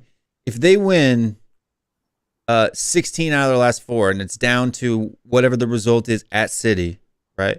If you win City, if you beat City, then I think you've got a safe cushion because that's like a 6-pointer, right? That gives you, even if you drop 1 or 2 points, you draw once or twice, or lose and draw once or twice, it's not going to put you. You'll still be in it going into the last week. But if they beat you, and the only game they don't win is Brentford, if you stumble one time, they win the league. One time. If we stumble once, they'll win it because They just need the one stumble. Yeah. But again, even if we lose to City, like those three games, like that's why you got to win tomorrow. If you lose to Liverpool and City, yeah, it's done, bro. That's why we need to win these three games. Man, this game is crucial. So that you can afford to lose to City, right? Yeah. Yeah, basically that though. But you need that 3 point because it's a 6 point game. Remember, right? So you need to get an additional 3 points to keep your 5 point buffer. So you got to beat Liverpool. Exactly. Like if we win the next 3 games, we can afford to lose to City if you deep it. Like then will it be 2 points Arsenal head of City? Will if they go to the Etihad, like that'll only be 2 points. Yeah. So if they lose at the Etihad, right, then there's only a 2 point difference. That's what I'm saying. No, so now, you're like, yeah. So, if Man City beats you at home, there's only a 2 point difference now. Yeah. Right? and Arsenal, And so then if you make one more mistake, right? That's why if you lose to Liverpool and City, you're done. It's finito. It's finito, I think. like, but Arsenal don't want that because they've been the best team in the league. Like Odegaard, I think will win PFA Player of the Year. I've said that on a chatting messenger to some friends who like support Arsenal and Liverpool, and I'm in a chat with some of them. And Odegaard, for me, deserves to win PFA Player of the Year. He's been the best midfielder. He's got double figures in FPL. So good luck to that Norwegian captain because him and Haaland play for the national team. And it's Odegaard versus Haaland, basically, captain versus teammate. So yeah, man. The battle of the Vikings. Yeah, man, the battle of the Vikings and that. Is Haaland going to score against Arsenal home and away and be his compatriot again? Or will Odegaard get revenge? Like, that's in a few weeks. And I'm going round to my friend's house to probably have dinner. And 30th of April, that's when we've got Liverpool. I won't be watching that, unfortunately, because I'll be spending time with my mate at his house. But by the way, KPB, you're going for the game this weekend, right? Bournemouth, I hope so, because I need to speak to my key worker because tickets would have been sold out, but ticket exchange is open, so I need to ring the club up. I need to get my key worker to ring Tottenham up and then go to the game because I'm going to see Ben and Sim. So, yeah, I'm hopefully going. But if I can't, then I'll save it for the final home game against Brentford, where I saw Ben and Sim. I'm on their match day vlog. If you type it up, Elias, Tottenham v Brentford 2-0, we are Tottenham TV, you'll see me on their match day vlog. And I'm with them, so you'll see me on the match day vlog. But I'm going to see them again, hopefully, for this game, or if not, then the Brentford game, the final home game of the season, because I don't want to miss it. Like, at home, we've actually been quite good. Only 4 losses, and we've conceded at least, 8 goals at home to teams who have been doing really bad and poor. But big up, James. All right, fellas. Where are you going to be next? What show are you going to be on? What are you doing? Kyle, you going to be anywhere? Streaming anywhere? I'm just going to take the Gary Lineker route and watch the game between Ajax and Tottenham in Amsterdam is what I'm going to do. There you go. The DVD. And so if Ben and Sim ask me my prediction for the home game against Bournemouth, I'm going to say the same thing again.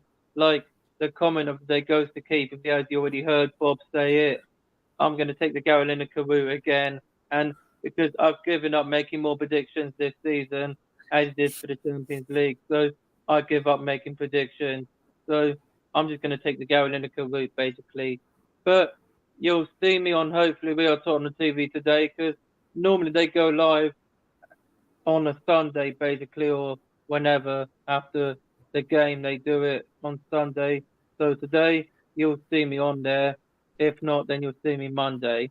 So, but yeah, I'll be on there midnight. again today. Now it'll be probably around about 12 or 1. No, I was answering the chat. Somebody in the chat asked what time is it in the US, and I said it's midnight.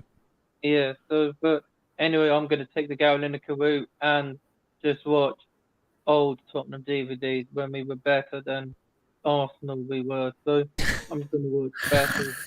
Get yourself a pint of Ben and Jerry's and watch some highlights. I'll see you tomorrow night, Elias, on your channel. I'll see you Yep, there. I'll be doing the show tomorrow night. Yeah, my tonight, your tomorrow night at about 10 p.m. UK time. Yeah. Yeah. Yep, I won't be streaming tomorrow. Tomorrow's my day off. Yeah, so. you always have a Sunday day off. You always have a day off on Sunday. No, I used to always stream every single week on Henry Wright's channel. But yeah, tomorrow I'm gonna take a day off, spend some time with the fellers, the kids, the probably as well. Yeah. Some time with the missus probably. But minerals is gonna be sitting there on the edge of his seat, biting his nails, hoping to get a result at Anfield tomorrow. Yeah. So hopefully, but big up the Minerals FC. Up the Minerals FC. We mud the wrong ones. Let's have it right. That's right. And as always, Levy out. Levy out. And what we say here on my show is stay strong. Stay Spurs. Top shatter. Will. That's right. Mud the wrong ones. Mud the wrong ends. Yeah, stay strong, stay Spurs. And as always, windshield wiper the wishy-washies. And we'll see you next time. Peace. Later. Later.